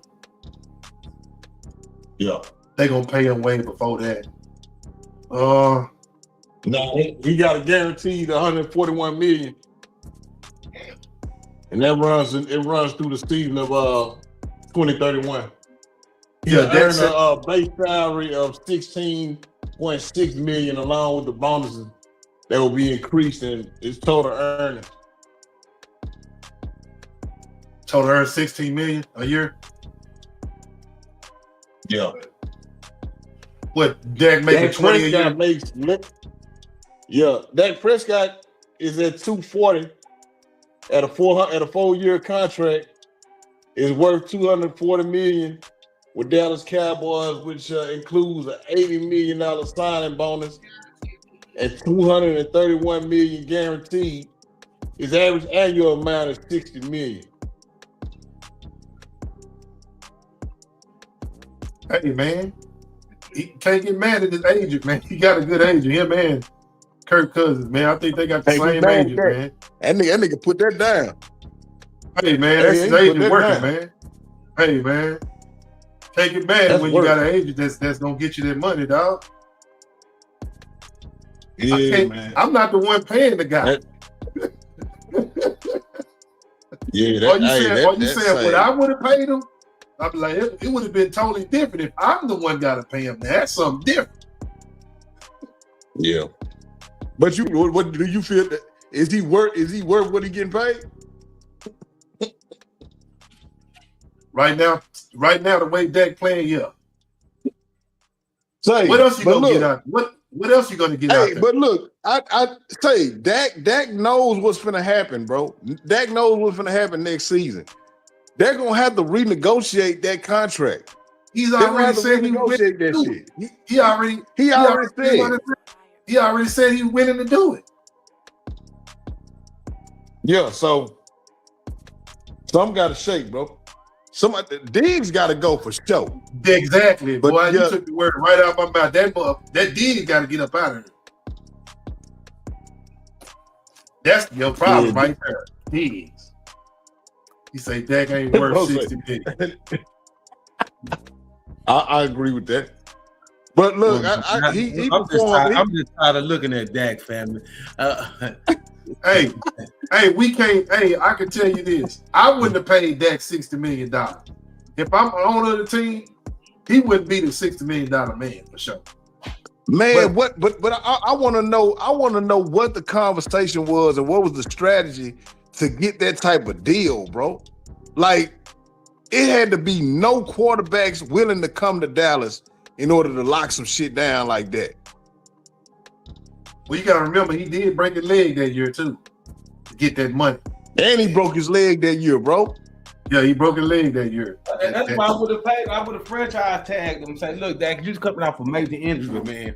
I love you, man. If you get us to at least to an NFC championship, I let you write the check. I'll give you the check and you put your number on there." But I just can't. I don't feel comfortable. I need to see how you can play it. You're gonna play coming off this injury.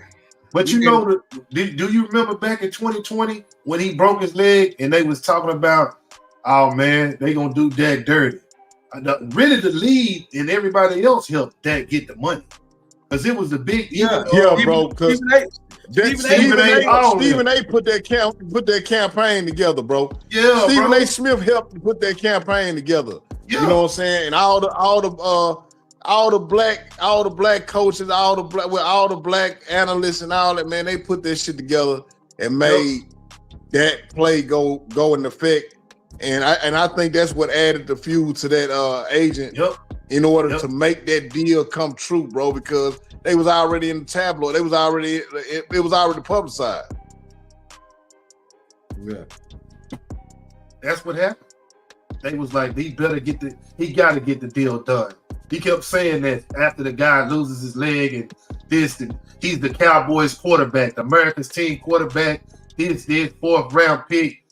He learned under Romo this. He had that hell of a rookie season. Then he got all that, bro. All that made that man get that. You know what I'm but how the Cowboys got it, bro.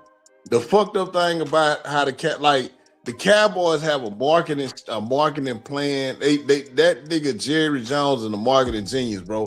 I'm telling y'all, at these playoff games that we watching, even the sports talk throughout the playoffs, I guarantee you that you're gonna hear about the Cowboys, and it's gonna be a Cowboy segment in the lines of all this shit, and we not even in the playoffs. You're gonna even hear about the Cowboys in the Super Bowl. You hear me? True. I'm willing to bet that you're gonna hear about the Cowboys within this whole playoff run. And there's gonna be a whole segment on them. So I don't know what the fuck, man, the marketing scheme that he got for this team, bro, is the best I've ever, man, this is the best I've seen, bro. You know what I'm saying? That's why that man is able to do what the fuck he want to do, my nigga. And he able to negotiate deals however the fuck he want to. That's why he's able to pay Dak what the fuck he want, bro. You know what I'm saying? Because that team is going to bring money no matter what, bro. You're right, man. It might be a signing like Cowboys signed Pickens during the playoffs, or Cowboys fired Mike Eberflus or something. It's going to be something, man. Something going to be out there. Something going to be fishing. Something going to be out there. Yeah. Something going to be out there. You already know how he do it.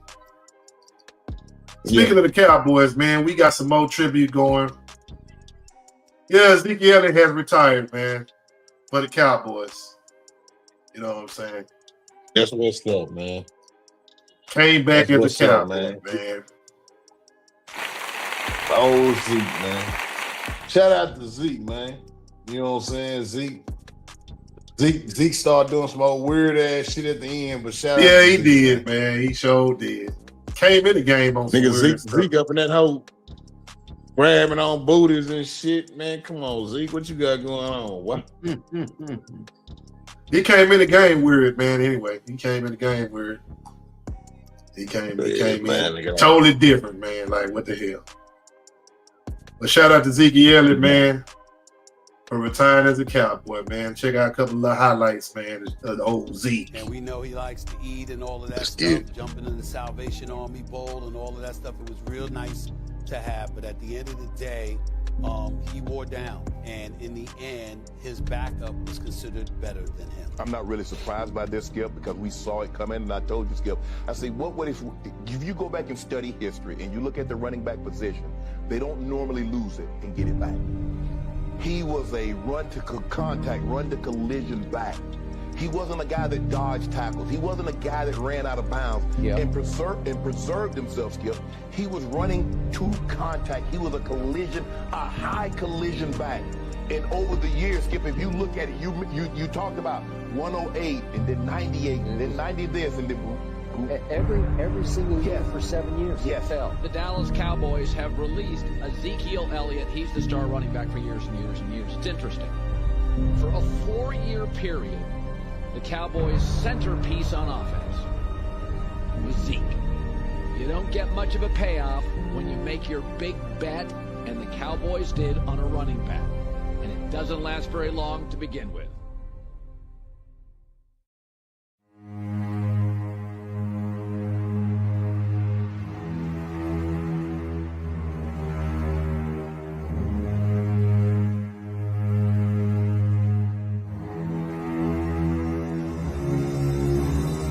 With the 4th pick in the 2016 NFL Draft, the Dallas Cowboys select Ezekiel Elliott, running back, Ohio State. When I seen him, I'm just like, man, like this guy's built like your perfect running back. Say his name one time. Say his full name. Let me hear you say it.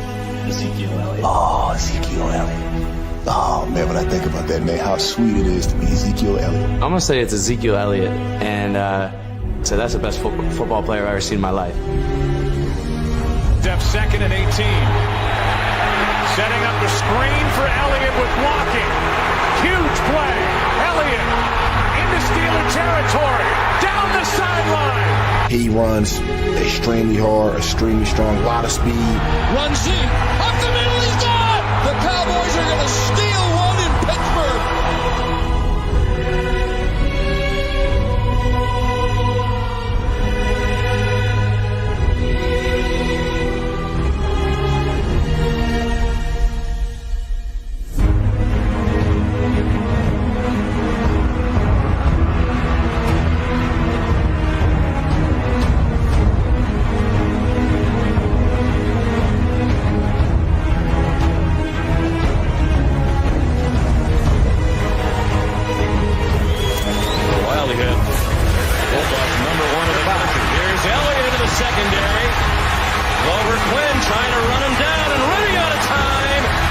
Touchdown for Elliott.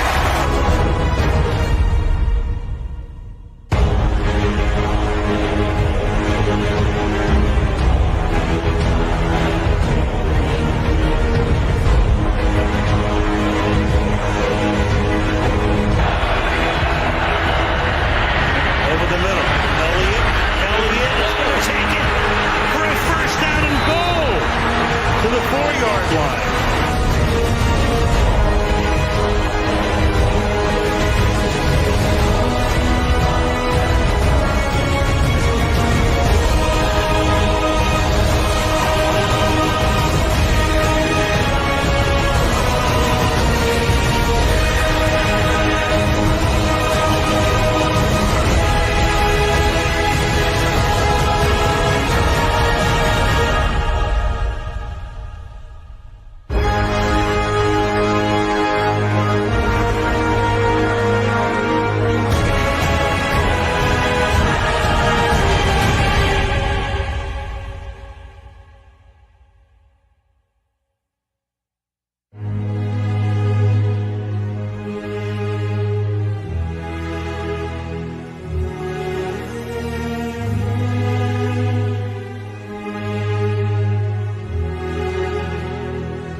Yeah, man. Shout out to Zeke Elliott, man. Retired as a Dallas Cowboy, man. Cowboys are always known for getting some good running backs throughout the draft, throughout the seasons, years. They might go to some other team, but Cowboys sure know how to get them.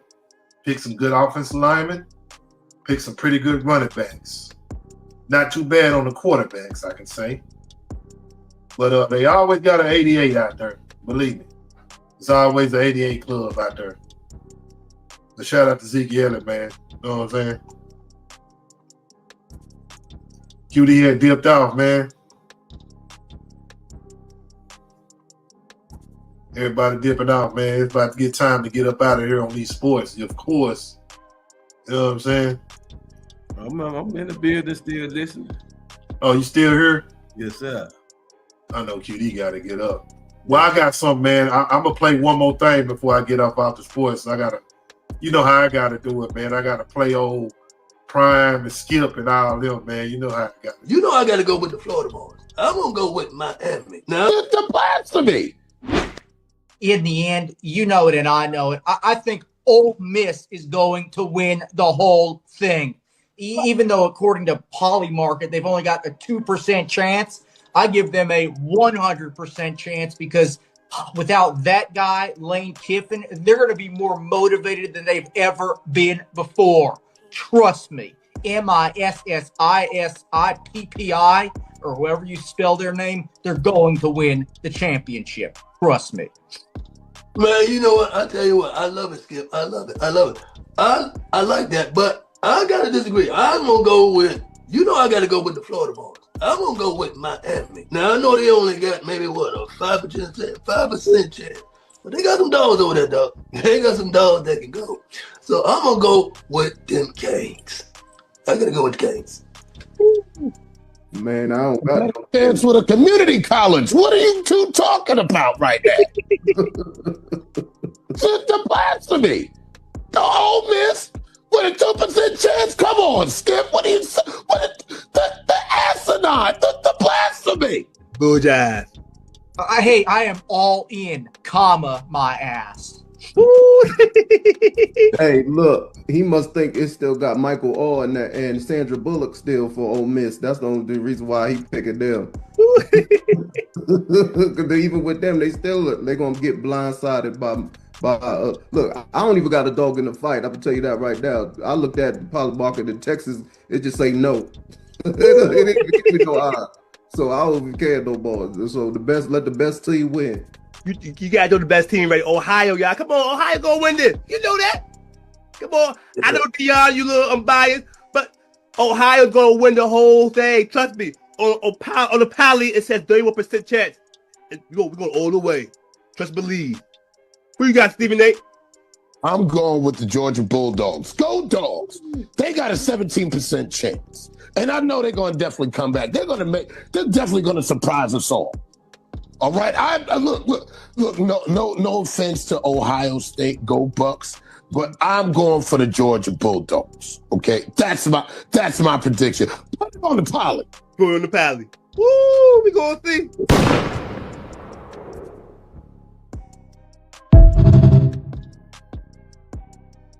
Man, that's brilliant. I don't know how this dude be sounding like these guys, man. This is crazy, man. Man, that is brilliant. Hey, that is the last take. The last take. Not first take, the last take. Wow. Yeah, man. You know I had to play that for y'all, man. Get a little laughter on, man. That's the end of my sport, man.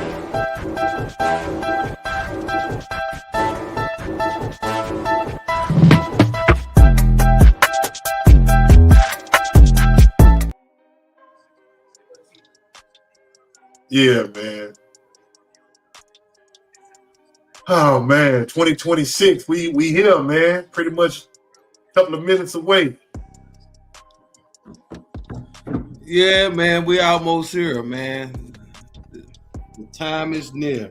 I was originally supposed to be out tomorrow. They got me coming in, but I'm off New Year's Eve and New Year's Day. But You popping bottles or what, man? What's going on? Man, yeah, I'm gonna probably go get me a little old bottle. I'm probably go get look out. There you go. Make you drink and think, you know. You know what I'm saying?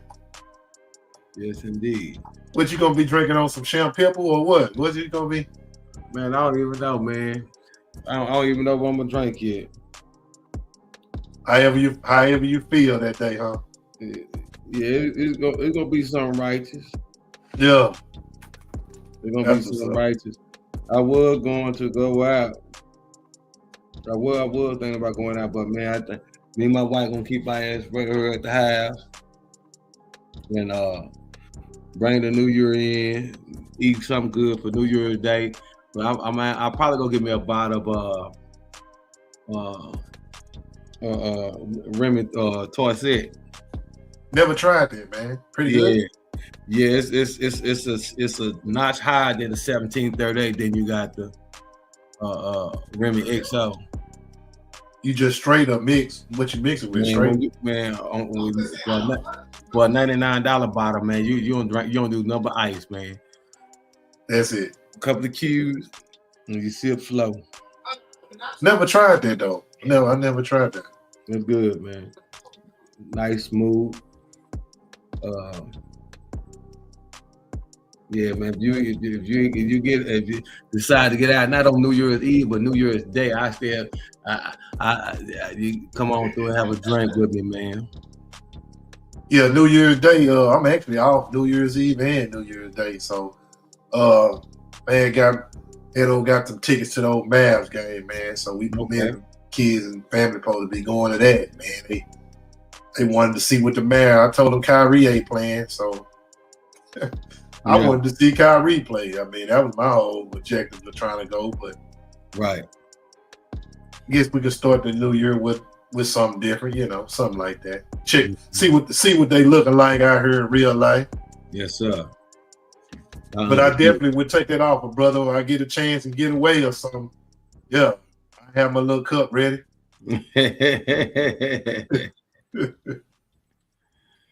Yes, look, man, I'm about to switch it up, man. I'm about to get back on my diet and the fasting restaurant, man. I done picked up a lot of weight. You be up late, bro. You be up, what, 3 in the morning? You be up 3 in the morning and stuff. 4 in the morning, man. Yeah, working that graveyard shift, man. See, this is my last week with the Fuel Company, man. I'm about to start hauling sugar, man. Oh man, sugar, man. Yeah, about to start hauling that sugar. I'll be going in the mornings. I have my weekends back. That's cool. That'll be good. But you're gonna be going early in the morning, like 6 and stuff again. Mm-hmm. Yeah, them good hours. Getting off at 1, 2 o'clock. Kids ain't even out of school yet. Yeah, that's the whole thing, man. Just be back in my bed at nighttime and just having my weekends back. That's the plus good for me, you know. Yeah, that's good, man. Spend more time with the family and stuff, bro. Mm-hmm. Yeah. Looking forward to that, man. Thankfully, I got a day off in the week. Well, I usually don't have days off like that. Good. Yeah. Had to put it in early, man. Had to beat a lot of people to it. Month in advance type of stuff. Yes, sir. Yeah, man. But shoot, anybody out there, man, watching the show, man, we appreciate everybody, man. You know what I'm saying? I will be live tomorrow, doing my sports tomorrow. I got a surprise for y'all for the 2025 type of countdown type of situation. I ain't gonna give y'all the title yet, but it's gonna be the ending of 2025 type of stuff.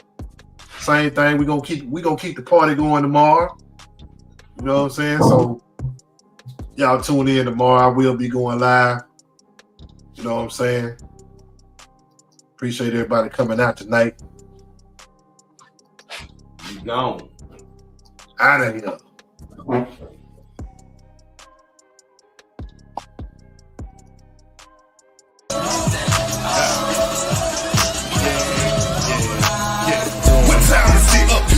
What time is it? A great time. What time is it? It's our time. What time is it? It's show time. What time is it? It's my time. What time is it?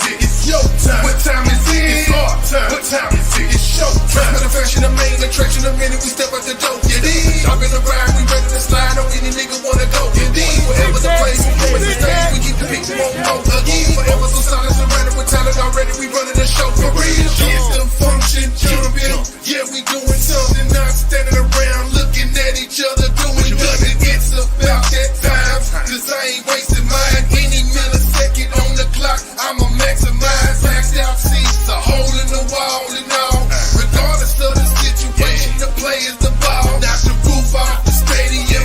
Performing so live, stars in the universe, having a good time. Element of surprise, or through electronic device. Got you feeling the vibe, now you're moving from side to side. If they stuck in they high, don't worry, pay them no mind. Long as they ain't tripping, we ain't got reason to slide. That's a no-go, under the feel like a low blow. Losing regulation, got them hating on the low. You can hit the dough, bro.